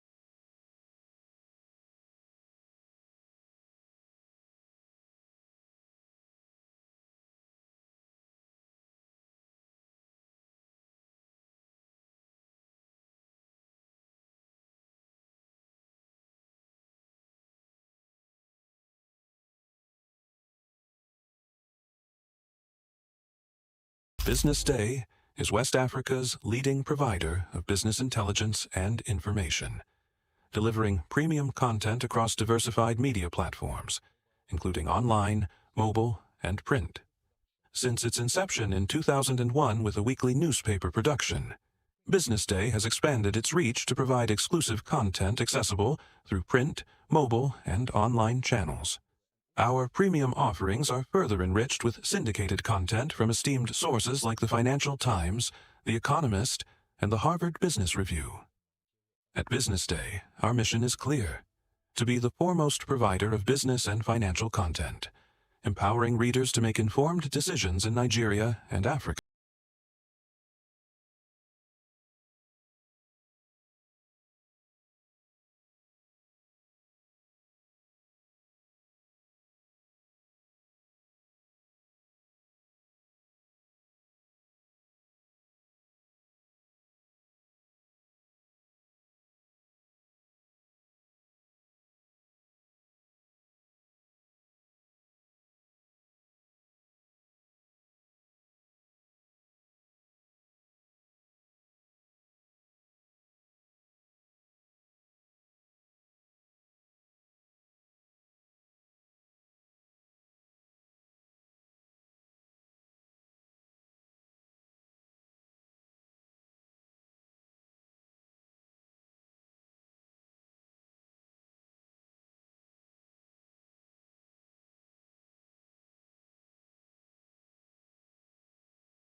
Hello, this is Bode Oshosami on Global Business Insights on BDTV, where we bring ideas and discussions on the business headlines.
Wasiu will be introducing his panelists.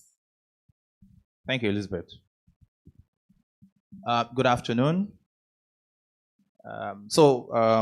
Quick one.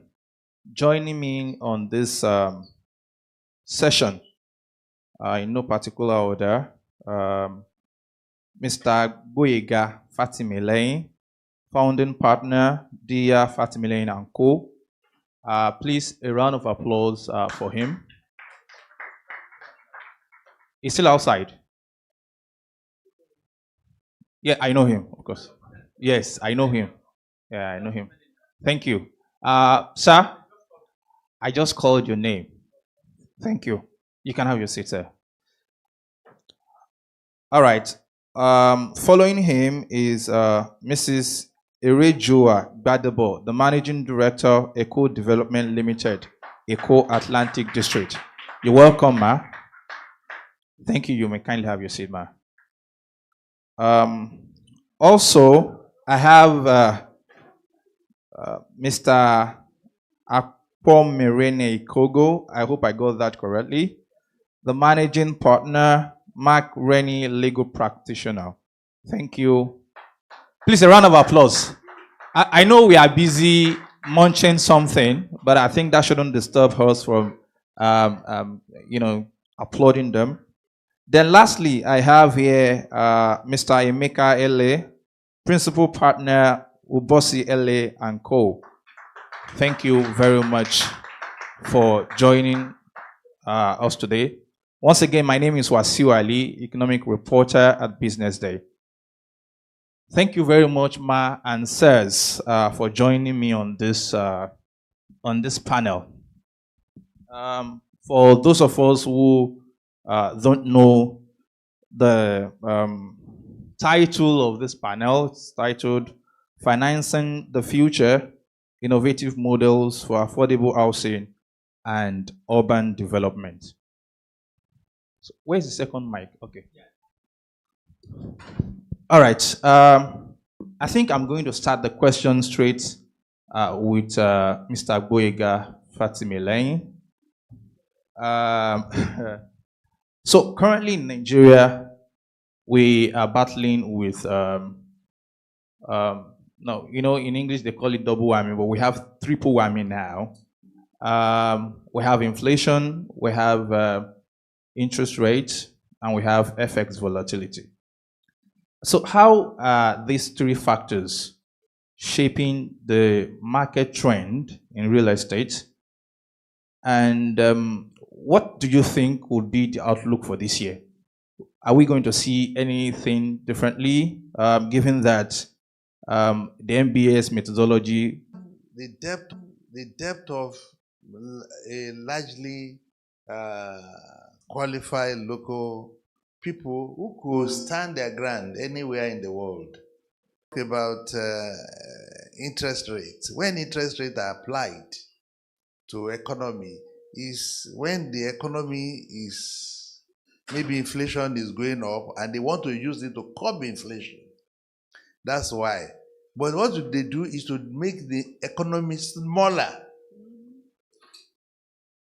But it doesn't work in case of Nigeria because substantially, when you look at the economy of Nigeria, the ones that are reckoned with, the former economy, they're so small, they are less than 1/3 of what the economy is. If you want to see the volume of this economy, go to the payment system, go to the flutter waves, go to them. You see that they are bigger than the economy that we see. But essentially, what remains on ground, it depends on how government, the way the government manages the economy that will determine what happens. So, when you talk about inflation yes, it will affect it. It will tend to shoot it up, but because there is no economy that is here. Take, for instance, when you talk about real estate, when you talk about development in real estate, you talk about housing. We talked about housing a lot today. I don't need to delve into that. But when you go into office development, commercial development, they are not there. because the economy cannot support it. How many big offices do you have? How many of the Google offices do you see here? How many of the large-scale organizations do you see here? They're not here. So even if you build a lot of office accommodation, there will be no takers. And when there's no takers, there is no value for it. When you go to warehousing, the warehousing is not there. We don't have a warehousing. But in those days, in the 70s, in the early 80s, we have copious warehousing spaces that are being managed because material and goods are coming into the country and they have to be managed. You have to know where they are. You have to be able to distribute them. But that distributive power is no longer there because the economy is not central.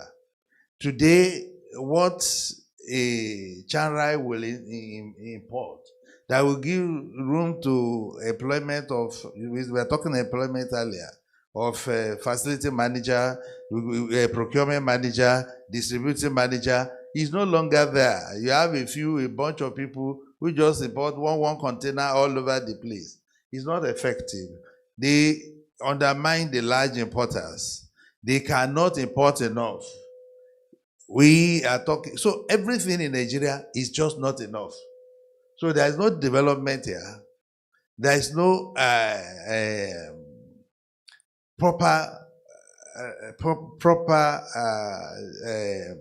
planning to ensure to put those things in place. When those are not there, there is really no real estate to look at except our residential. You go to a house, you move out of it.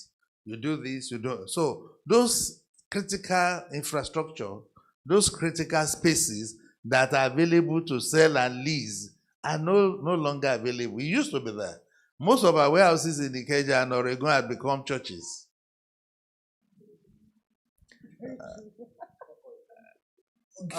And now, if a good is imported into Nigeria now, and they found that it is poisonous, there's no way to trace it. If you don't have a warehouse chain and management, you can't. So you can have anything happen. So in Nigeria is where everything happens. Government has to sit down and say, you really want to do things the way it is done elsewhere, and then put structures and places around it.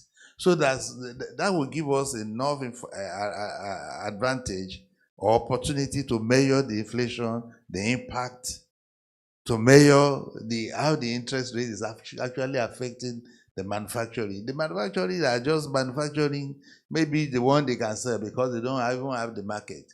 Thank you. Thank you very much, sir. Thank you for that insightful submission. So going to Mr. Ikogo now. I hope I got that name correctly. All right. Okay, so coming from a legal perspective, Nigeria has, the Nigeria real estate sector faces major legal and regulatory frameworks. Bottlenecks. So what reforms? This administration has rolled out a lot of reforms. And though they are painful, but we argue that we have begun to see some changes, and we hope that it will continue this year. So what reforms, legal reforms, can be put in place to, fill up those gaps, those legal, those bottlenecks? Should I take the question again? No, it's fine. Okay. The question is an interesting one because I've written an article on this and I have a wide range of opinions on it. I hope I'm clear. Yeah.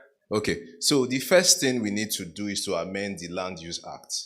The Land Use Act is a law that was passed in 1978, I believe.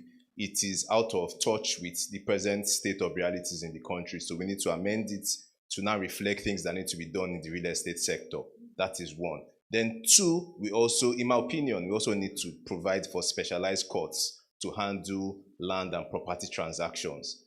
We've handled matters in courts that have been in court for 12 years, and that is completely unacceptable. It prevents investors from investing in that area, and it also discourages them. Nobody wants to go to court because they believe they'll be tied up in court for decades and decades and decades. Now, a third thing we can also do is to provide for alternative disputes, compulsory alternative disputes resolution mechanisms for all land matters, because Lagos State, the value of Lagos State is entrenched in the ground. So that is the main thing that investors are interested in. And if they believe that whenever there's a dispute, they can resolve it very quickly without having to go to court, it's going to unlock that value more. Then another thing that is very, very, very important, I wish representatives of the government were here to listen to this, is to digitize. Okay, yes, sorry about that, man. Thank God you're here. To digitize the land registry system. Investors, stakeholders. Sorry? Okay, that's fantastic. I'm happy to hear that. So investors and all stakeholders need to be able to just, with a click of a button, find out the exact status of a land transaction, whether there's a dispute on it, whether it's free from government acquisition, and not have to go through chains and chains of lawyers and surveyors and the rest. So I believe if these few things are implemented, things will get better in the real estate sector, so the value can be unlocked for everybody to benefit from. Thank you. I think we can applaud him. Thank you very much for that wonderful submission. Quickly, I want to move to Mrs. Badebo. Yes. So Eco Atlantic has been one of the most enviable projects in terms of real estate in Nigeria and I think in West Africa. So how can we replicate this kind of development? So it doesn't really mean that we only have one type of Eco Atlantic in the whole Nigeria. So how can this be the luxury, the kind of investment it portends to attract? How can we replicate this in other parts of Lagos and by extension in other part of Nigeria? It's a very interesting question. So first of all, I am totally unapologetic about the fact that Eco Atlantic caters to the luxury. I know some people say it should be for mass housing and accommodation and all of that. But the reality is that it is largely privately funded. And just to give some background, it was necessary to save Lagos, especially Victoria Island, Lekki, and all of that. So I have absolute, and this is from research that I personally carried out in 2010, 2011. So I actually know the background. And as a child who grew up in Lagos, I knew where the beach ended and why you needed a donkey to go to the end, and then what happened to it before. So I have no apologies about that. Now, why did it attract investment? The reality is that when the concession was given, the rules and regulations within Eco Atlantic City meant that investors it was transparent. And that gave investors confidence to invest. Now, I'm not part of Eco Atlantic City. I actually, I'm the MD of Eco Development Company, which is a company that kind of was set up to, if you like, prove the theory of Eco Atlantic City. If you're asking people to come and buy land and invest, you better be prepared to invest in it yourself. And so they did.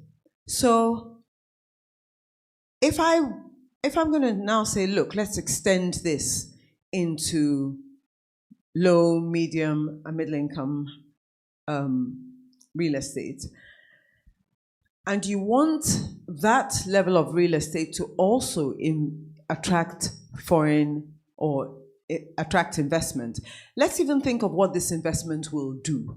So say, for example, you want to build mass housing.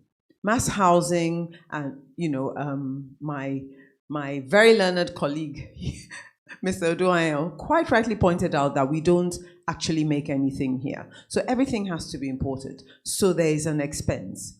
Now, if we got funding, for example, and the funding meant that we could use quick, innovative building techniques that lower the cost of construction, or we could fund very, very quickly the importation of those crucial things that are needed so that we are not at risk for inflation creep and foreign exchange creep. That would be great, because what that would then mean is that we could roll out these houses. I know that there's a company, Miller Fullard, I think you have to investigate them. They're a Christian one, and they do it a lot on the basis of people donating. And they're managing to build 2, 3, 4 million naira homes, which is what we sort of need to do. But why won't these investors come?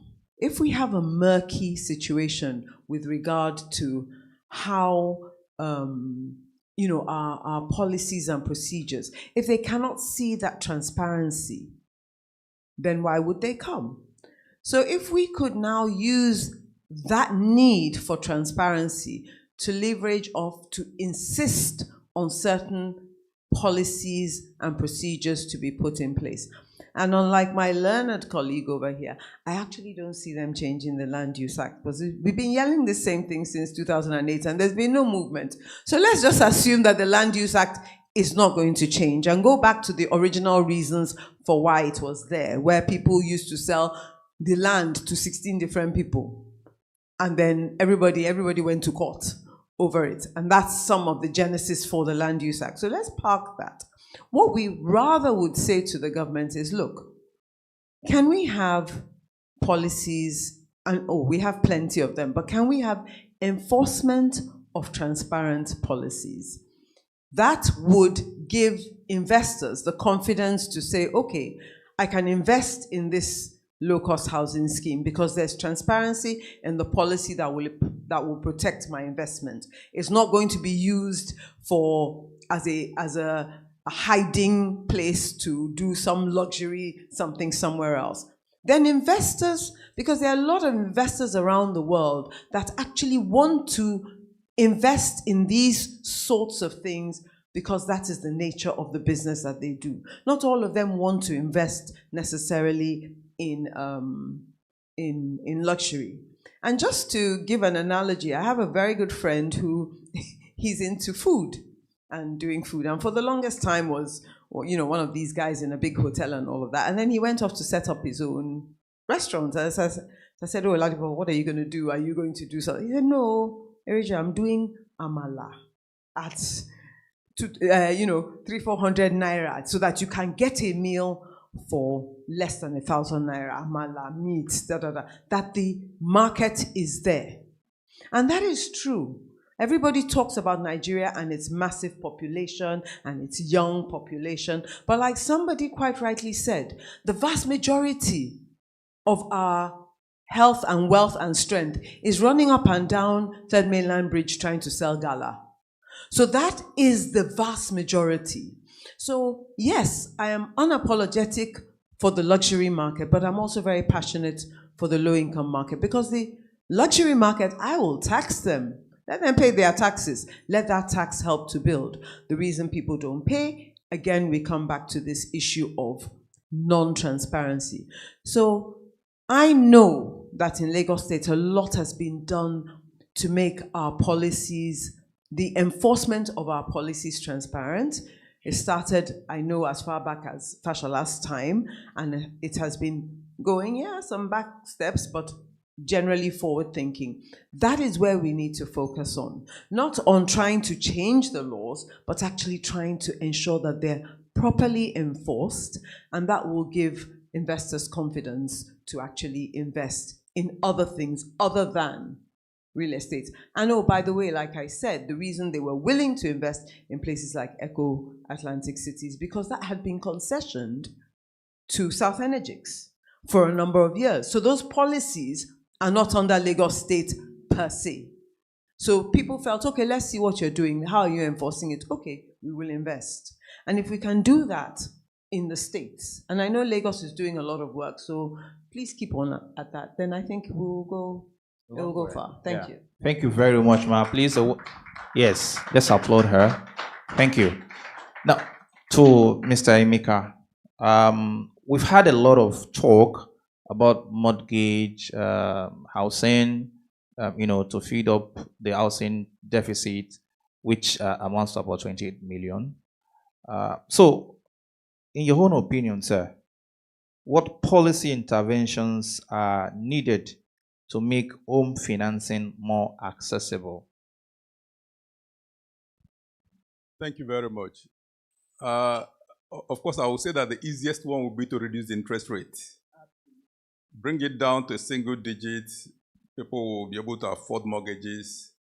But then it's a lot more complicated.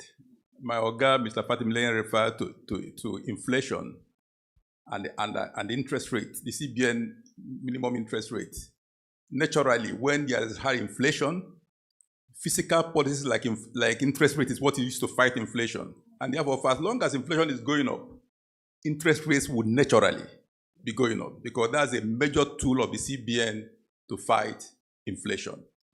But having said that, I've given the easy approach, which is to reduce interest rates. But you must know that, again, like somebody has alluded here, if you look at our economy and the purchasing power of the average Nigerian, let's be realistic.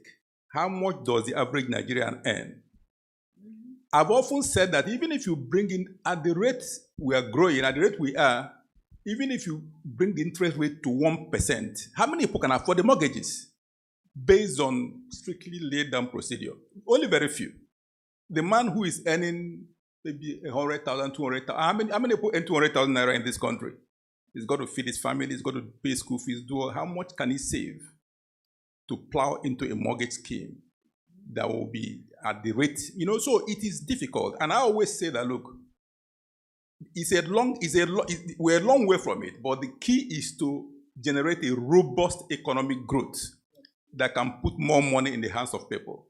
So that a saving culture where people can save. In this country, it's difficult to save because you earn very little anyway. Yeah. Beyond those of you in this hall who are mid-income and the high income on this side, it is difficult to see how people survive. And therefore, if you are looking at mortgages, I would say it's tough. Reducing interest rate, that may work, but even if you do, how many people can afford it? I would say that one key thing the government needs to do is, again, similar to what has been said here today, which is the issue of liberalizing development across sectors. Because the reason why houses are expensive, I think Benga alluded to that, is because everybody is in the center of Lagos, or center of Abeokuta, or center of Ibadan. And why are people in the center? Because that's where you have a semblance of infrastructure. That is where people have a semblance of infrastructure, a semblance of security, a semblance of public services. Now, take it this way. If you open up Lagos, let's use Lagos where we live. If people can live at Ebe and come to work in Lagos, if people can live at Ikorodu, Lagos is a tripod. Ebe, Badagry, Ikorodu. If you can safely come to work from Badagry, then you don't have to be in Lagos. In the early days after they did the Lagos-Ibadan Expressway, people were coming to work from Ibadan because you're sure you could leave Ibadan and in 1 hour you're in Lagos, or 1.5 hours. And you could leave Lagos by 5 p.m. In 1.5 hours, you go back to Ibadan. But for years, that is not possible anymore. And therefore, one way to look at housing, because if you bring down the housing cost, then it's easier for a lot more people to afford it, is to open up every area to make land easily available. Because see, the man in Ekpe, for instance, who has maybe a plot of land, his family house is in Ekpe, he can't live there to come to work in Lagos because he will spend 3 hours coming to work and 3 hours going back. And therefore, accessibility is key in terms of infrastructure, vis-a-vis road network. It's very important. I always adopt a simple approach to life. I know rails is very good. If we do rail or BRT, to work. But even do the roads. Let the roads be available. Let the road be motorable. They've been doing the Badagry road for donkey years. It's not finished. The Ekpe road, my kids used to be in Atlantic Hall, and I know what people go through to get there. It's getting a lot better now. And that is a big challenge. Until we're able to address those issues that can bring down the cost of housing. Because like I said, the reason why houses are expensive in Lagos is because that's where the demand is. Everybody wants to be in Lagos. And until we can spread that demand across board, then homes can become cheaper. So much has been said about government. And I always say, look, apart from government intervention to solve this problem, one area where the government must also pay key attention It's in the area of regulation, which, in my view, is one of their key roles. I mean, if government is unable to regulate building, if government is unable to regulate even joint ventures, the guy from LSDPC has left. The challenge is that there is a failure across the board in terms of regulation. And when the government is unable to regulate projects or developments, it creates problems. You know, I give an example. You know, in developed world, where we all copy from, because it's not rocket science. If you have a joint venture project in Lekki, for instance, not only do you get permission for the project, you take insurance for the project. But you know, it's funny in this country that in Lagos, for instance, if the building collapses, Lagos seizes the land. Nobody talks about those who have paid money, citizens of those who have paid hard-earned money to subscribe to the project. So they won't compel developers to maybe have insurance, so that when the project fails, there can be recourse to insurance. They won't compel developers to have recourse to a definite delivery date. So you see a JV project, it takes from 1 year to 3 years to 4 years to 10 years. And the man is waiting. So it's a complicated problem. You know, but the government must play its role. And I always say, look, if the government will play the role of regulation properly, a lot of these problems will be solved. But you see, it's essential for the government to, even if building houses is good, I always say, I mean, I've had to tell the Ministry of Lands, I say, why you don't need to build, the private sector is able to provide the houses. If the government will provide the enabling environment, you know, ensure that things are run properly, the private sector is able to provide the homes at a cheaper rate, better quality, and with the right spread. Let the government play the role of regulation. And when all these things are in place, you will see that home prices will keep coming down. Like I said earlier, believe you me, create roads. Rail is very important and very good. I like that. But that's very capital intensive. Do the easy one first. Let me be able to drive to Badagry. I used to go to Alaba in those days. I haven't gone to Alaba in 15 years. Nobody will. You know, Ikorodu, I can't remember the last time, but it's easy. People can live. When I started working in Lagos in 1987, my friends were living in Ikorodu. In the morning, they will enter the LSTC buses that will drop them at Maryland, at Siemens. And they walk across to the offices. All those disappeared. And I tell you, those are easy approaches. The rail is very important, and I like that. But let's first do the simple ones. You know, to get people from place to place through a good road infrastructure that works. And you will see that when you do so, if the man can live in Ikorodu or live in Abeokuta and come to work to Lagos, rents will start going down here. Cost of housing will start going down here. That is what we need to do. Thank you. Very much. Thank you very much. I would go to our legal practitioner there, Mr. Ikogo. So talking about pricing, house pricing, we've seen that about 2-3 years ago, the prices of houses have skyrocketed for rental and off-takers. So are there any legal role or legal measures that can be taken to ensure price control, in essence?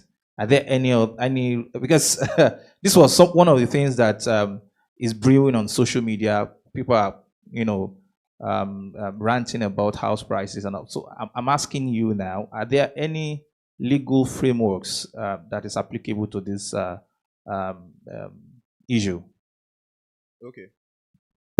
Okay, yes. So we need to understand that firstly, Nigeria is a capitalist country. What that means basically is that individuals are allowed to conduct their commercial affairs. Now, there was something Prince Adeniro, I believe, from LSDPC said that I don't quite agree with, saying they buy land from people or they enter into JVs so that they can now supply the market. I don't agree with that, because under the law, the Lagos State governor is in control of all the land in Lagos State. Now, I agree that there are places like Lekki, Phase 1, Ikoyi, VI, and the rest where the place is choked up. But there are vast expanses of land that are open to development in Lagos State. They are in control of this place. So if you want prices of houses to come down, you want rent prices to come down, provide land at a concessionary cost to people so they can develop houses. In the absence of that, it's very difficult for you to tell somebody that bought land at a very, very high price and has bought building materials or has imported building materials at a very high price to now charge a subsidized rent. So that is, in my opinion, there's no legal basis for regulation of house prices. Now, if you want to now talk of the ancillary issues, for example, agency fees and the rest, yes, that can be regulated, but it's very difficult for the law to tell a man the price at which he's going to buy or sell a house. That's just my contribution. Thank you very much. Please, a round of applause for him. So, to Mr. Guega Fatimilei, Mr. Emeka made mention of accessible housing and that the government needs to beef up its regulation. So I'm asking you, sir, what innovative financing models or policy interventions can bridge Nigeria's affordable housing gap? What model, can be implemented to bridge this gap? Thank you. Thank you, Mr. Moderator, for bringing the discussion back to the focus of what we have to do. What kind of partnership will provide for affordable housing? The learned lawyer there said we refer to the partnership or joint ventures. Joint ventures, when you are, could be a mitigating factor in reducing prices, because instead of borrowing money to buy the land, you can have a joint venture with the landowner and produce the thing below those interest rate, inflation-driven part of the costs. But to collaborate what my Emeka said there, is that when we do this, we also have JVs that fails. JVs that are unregulated. All elsewhere in the world, JV is regulated. It's quite regulated to the extent that they know you have to submit everything you are doing to a department of government. It's actually like in Singapore. It's by the Developers Association that regulate themselves and subjected themselves to government. And so government regulates. So you cannot take people's money and don't account for it. So JV and forward sales like that are, because of our high inflation rate, has become a model in Nigeria for funding development. So you start a development, instead of taking the construction costs from the farm, from the bank, you take it from the people around you, and then you finish. So the owners of the house have joined you in contributing to reducing the cost of that development. And that reduction in cost, part of it, in code, should actually be to their credit. So those are ways that it can be done that can make for meaningful development to happen at a reasonable rate. What other method we can use to do that is for government to also do what they used to do, like Benga said. They will always create the estate. And when the estate is created, let them give it to developers who are going to develop multiple housing, and that will help. Affordability is actually, what is affordable to the MD of UAC? It's different from what will be affordable to me. Because there is, you see, affordability means that you have the money to pay and it's within your bracket to pay. So why is housing not affordable in Nigeria? It's because we have to find all the money or almost half of the money or substantial part of the money before you can buy. But when mortgages are available, what it does is that it takes that capital sum and tells you you can spread it over 25 years. Like one of my professor friends says, if you have this thing to sell and you want to sell it at, say, 25 million, you can't afford 25 million. But if somebody says, okay, pay 5 million, the remaining 20 million, spread it over 5 years, you can discover that you are able to sell. It becomes available to you. So the operation of those can mean what is affordable, affordable or what is not affordable.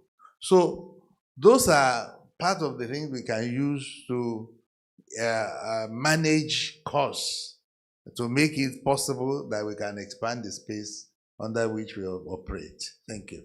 Thank you very much. Please, a round of applause for Mr. Boyega Fatimilai. Let's go back to Eco Atlantic. This is Paribo. All right, so sustainability is becoming a growing concern.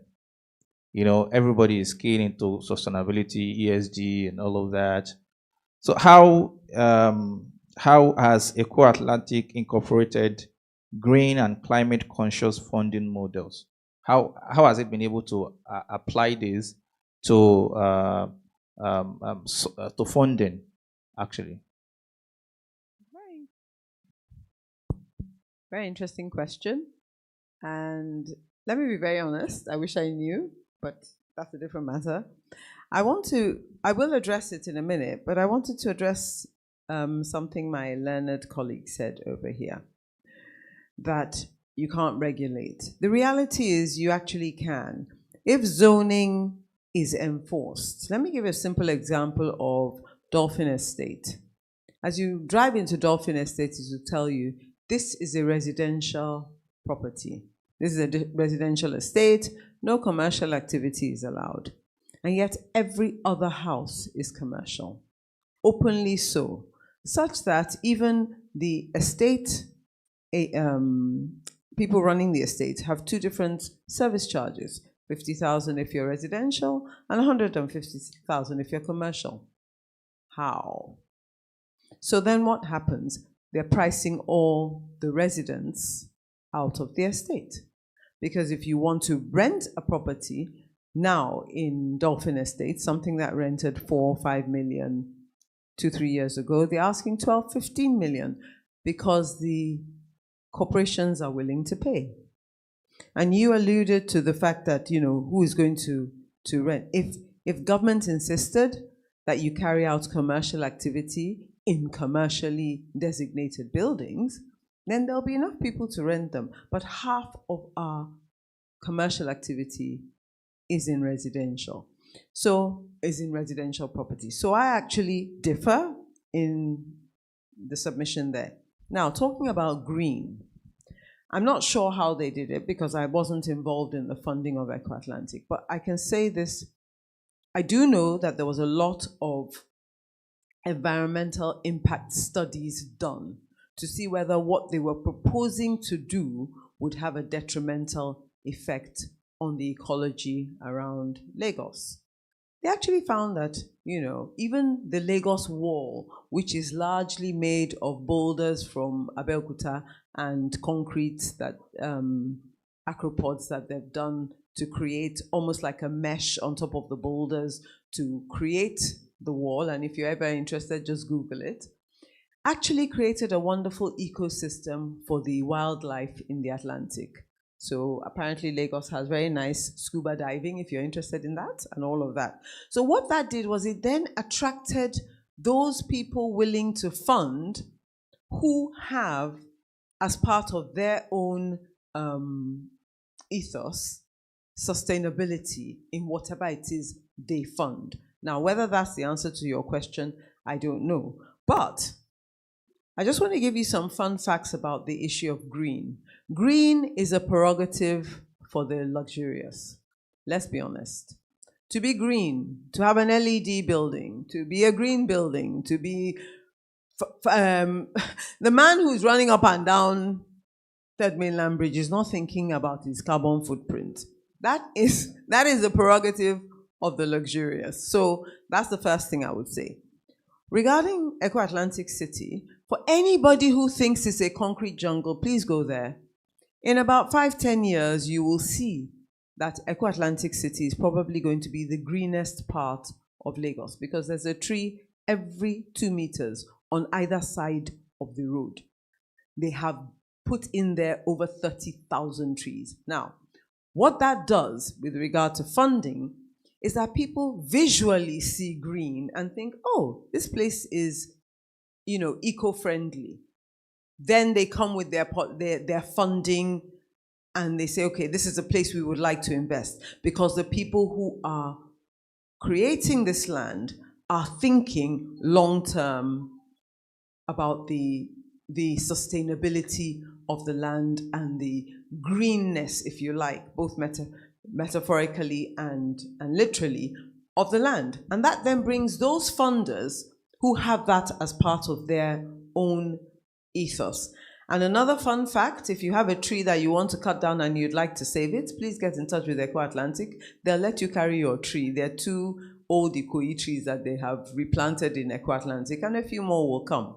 And the point just being that green attracts green.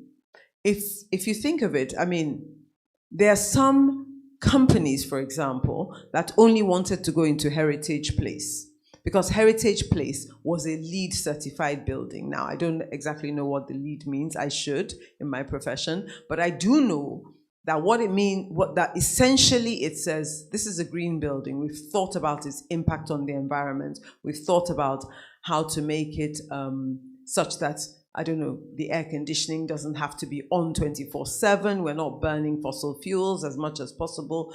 So there are some companies that will only go and rent in buildings like that. And so the same way, if you're able to demonstrate that everything you're doing or trying to do is for the benefit of the environment that you're doing it in, you will necessarily attract those kind of investors. So if that's what they did, then yeah, because Thank you very much, Ma. So our time is fast spent. I think I will just end the session with Mr. Emeka. There have been an allusion to China, Singapore as countries with advanced real estate economy. So what lessons can Nigeria learn from countries that have transformed their economy through real estate investments? Thank you. One key lesson that the country must learn is to appreciate the fact that the real estate sector in every developed part of the world is a major contributor to economic development of the country. And that's why in those countries, United States and Britain or Germany, they pay close attention to what happens in the sector. And the reason is that the multiplier effect of developments in real estate is very enormous. Go to the average site, to a real estate site, from the carpenters to the plumbers to the food seller to the financiers. Just imagine the number of people employed in every site. And therefore, when you have a booming real estate sector, naturally, the economy will be doing well, essentially. And that's why a lot of attention is paid to it. And not only do they now pay that attention to it, they do what is necessary to ensure that it is properly regulated, properly managed to deliver the values to people. My sister talked about Dolphin Estate, where I used to live. But she also mentioned that the reason why people go to Eco Atlantic is that it was concession to South Energy. And so people are certain that South Energy will maintain the place. Because you see, what we now see is that estates are the ones that maintain their own fiscal planning. If you leave it to the government, like in Dolphin, anything can go, Lekki. So most estates like Nikon Town, like VGC, like Royal Garden, they are the ones that maintain the place. They are the ones that insist you must not do this, you must not do that, which is not what it's meant to be. So across the developed world, one is that government pay attention to real estate, knowing that if it is doing well, the economy will be doing well. And that is key. My brother mentioned about the Land Use Act and the issue of land, people being able to have title to land. Those countries also have paid attention to that, so that every plot of land, maybe in the United States, in Britain, everywhere, has a title. So that the man, whether it's in your village or anywhere, you have a title that you can go to a small lender and say, give me small money. But in this country, no matter how, let me also first say this, everybody has access to land in one form or the other. And it need not be in Lagos, it may be in your village, it may be anywhere. But any land anywhere must have a value. It depends on whether it is 1 million or 10 million or 1 naira, but it's got a value. But in developed countries, they ensure that every piece of real estate has a title. What it means is that the man can take it to the bank and is able to raise money for whatever he's doing. And when you amalgamate all these factors together, including the issue of regulation, which I mentioned earlier on, and the fact that mortgages are available to enable people buy, unlike my sister mentioned that you must make the full payments in Nigeria, it's ridiculous that you want to buy a house of 100 million, you have to drop 100 million. It's all because the necessary things have not been done. And for the sector to attract investors and to become what it should be to the economy, changes need to be made to enable people to have access to mortgages, for infrastructure to be spread out across the country, to enable people to live whatever they want to live. Because like I've said earlier on, I tell you, if I could live in Ibadan and come to work in Lagos, a lot of people would rather live in Ibadan and come to Lagos and go back. So government needs to address the issue of titling, the issue of infrastructure, the issue of, like I said earlier on, generating a robust economic growth that can enable people to create more value from their real estate assets. When all that is done, you will see that achieving what they've achieved in the US or in the UK will become easier. But right now, as Hernando de Soto will say, we are trying to create capital without capital. Because you've got the capital, but it's not worth so much. You have to, the potential of the real estate sector is being able to generate enough potential and capital for you to do your business, but that's not the case here. And that's where we need to be. Thank you very much. Thank you very much, sir. Okay, you have a submission. I just wanted to make a simple point on what Mr. Emeka said. This issue of mortgages is very, very important. And it's something that is not just government, the banks need to sit down and look at it. Just to give you an example, so a lot has been said about Eco Atlantic City. The property that Eco Development Company built, called Azuri Towers, they actually sat down with Access Bank and said, can you create a mortgage that will allow people to buy? And so for the longest time, when Eco Development Company needed the money to actually fund the building of the project, you could go to Access Bank, and if you put down 20%, Access Bank will give you a 10-year mortgage, of which the first 5 years was free to you as the buyer. And it was a Naira mortgage. So you agreed your price with Eco Development Company, and you went off to Access Bank, and you were able to show everything. And of course, they are now owning your property until you pay the mortgage. And Access Bank will give Eco Development Company the money, and you've got your place, and you pay for it for interest-free for the first 5 years, and then for the next 5 years, you pay with interest. Now, what a lot of people did, and a lot of people took advantage of this, if you want to know. So a lot of the buyers in Azuri Towers are actually, in fact, most of the buyers, in fact, apart from maybe one or two, are actually Nigerians, and quite a few of them bought using this mortgage. What they didn't know is somebody always has to pay the interest. So in this case, it will be Eco Development Company that paid the interest back to the bank for the first 5 years that it was free. But it made what was expensive property affordable. Like my learned colleague here said, affordability is what you can afford to pay. Now, for many people, myself included, who have bought property abroad, I paid for it over 25 years. Young, struggling with small children, they take a look at your income. They multiply it by 3. Your house belongs to them for the next 25 years, but you're paying. But what was a struggle in years 1, 2, 3, and 4? By the time you start to earn more, and your mortgage is not too bad. And the government made it such that mortgage interest rates I don't know whether it's the government or the banks, are less than regular saving interest rates. So many people will remortgage to finance things to do in their house. And then as time went on, you paid it off. But when you don't have that here, and that's why I say the banks have, not even so much the government, the banks have a key role to play. If I wanted to take out a mortgage to buy a place, and I realized I'd have to be making my salary in solid gold to be able to pay back GTB, I said, you know what, you better keep your mortgage. Because I can't even save money here. Maybe I'll get 2-3%. Whereas if I borrow money here, it's 25, 30, 40%. It's not equitable.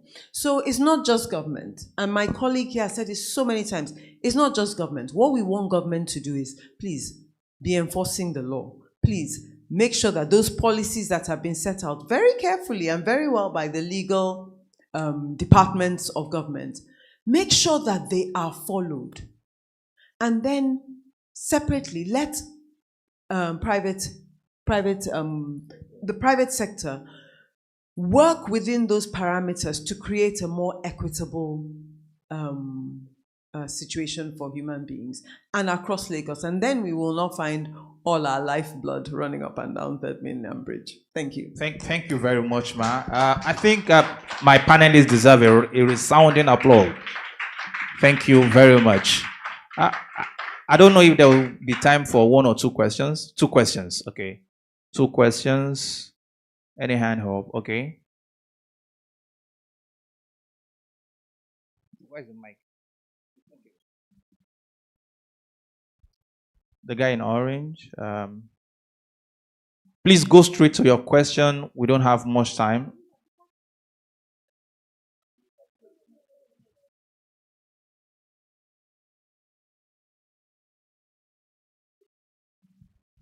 Good afternoon.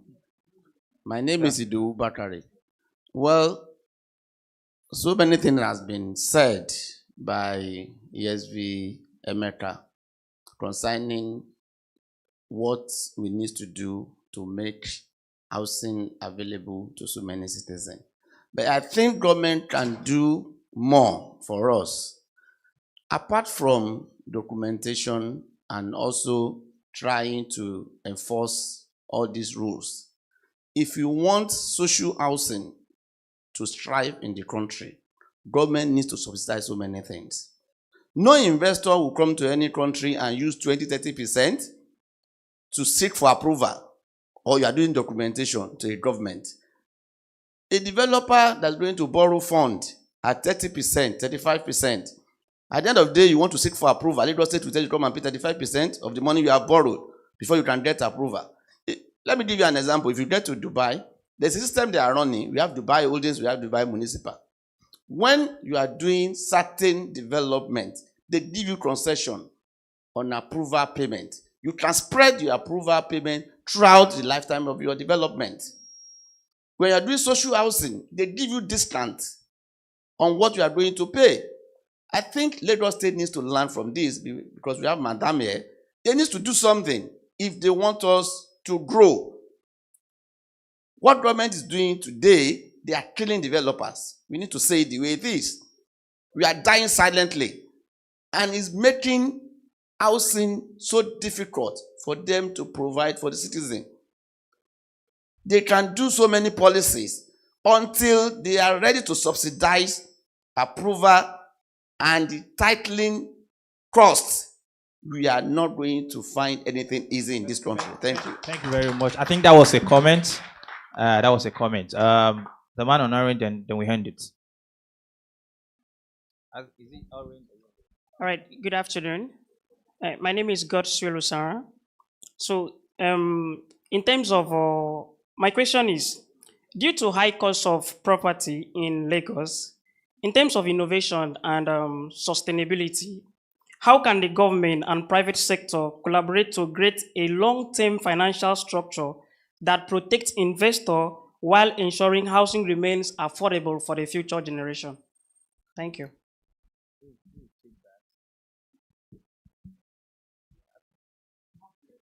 I think much has been said on that. That mortgage, I don't know if anybody wants to just a few words. Thank you so much. I mean, we've talked about the issue of mortgages. We've talked about the issue of cost.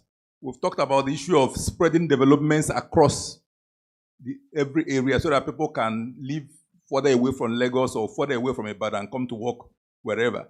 All these things matter. But I must also add, it's always easy to say, what can the government do? And I agree, government needs to do a lot. One area we don't pay attention to is the issue of the basic laws that the government can help implement or amend for things to work. He talked about the Land Use Act. Another one is the tenancy laws, for instance. I give you an example. People talk of low-income housing. Why do investors don't invest in low-income housing? The reason is that that's the most difficult area to invest in. Because the tenancy laws are such that a tenant can keep you inside, can stay in your house and live there for 10 years and you can't do anything. It's a big challenge. So I'm aware that states like Kaduna have done something about it because if you're unable to take back your house when a tenant cannot afford it, why will you invest in that area? In fact, there are even friends I have who won't even invest in the real estate because of trouble. There are banks who shy away from using real estate as collateral. Why? Because it's difficult to recover. One is that they have to register it, they have to do ABC. When the mortgagor or mortgagee defaults, they can't even sell. It will take 1 year, 2 years, they're in court. These are areas where the government needs to make changes with tenancy laws, power of possession laws, because the idea is to encourage investors into these areas. And the right laws will naturally encourage investors to go in there. And I want to end on this point, or my point, which adds to everything that he has said. We, most of the time, are the problem. So guys, if you want the government to do what is right, it starts from here. Are you paying your rent on time? Are you paying your service charge? Are you paying your tax? Many people use the stupid excuse, I want to see what government is going to do with my tax. It is not one or the other. It doesn't work that way. You pay your tax. You don't try and say, I have 15 dependents. Meanwhile, you're not even married. You don't have one child. You pay your tax. You pay your land use charge. You pay your rent. You write in advance to your landlord to say you want to continue. When he comes with his service charge, you pay it. Then you can demand from him, please reconcile, let me know what my money is for. But if we, as individuals, are not prepared to do what is right, guess what? The governments that we actually elect into power are taken from we where they on ground. So if we are not prepared to do the right thing, we can't expect the government to do it either. Thank you. Thank you. I think they deserve a more resounding applause. Thank you very much for your time. I think we will now have the photograph session. Photograph, you may rise for photograph. Thank you.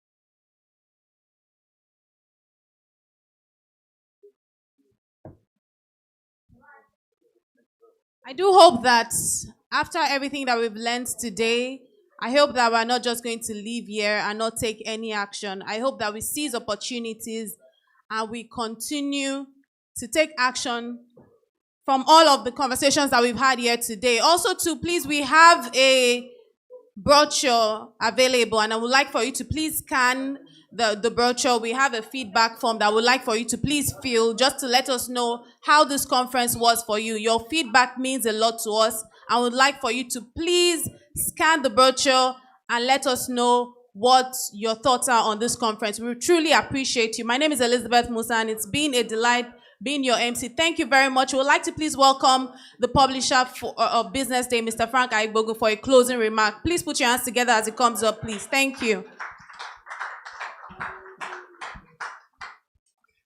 Well, again, at these conferences, I do the easiest part.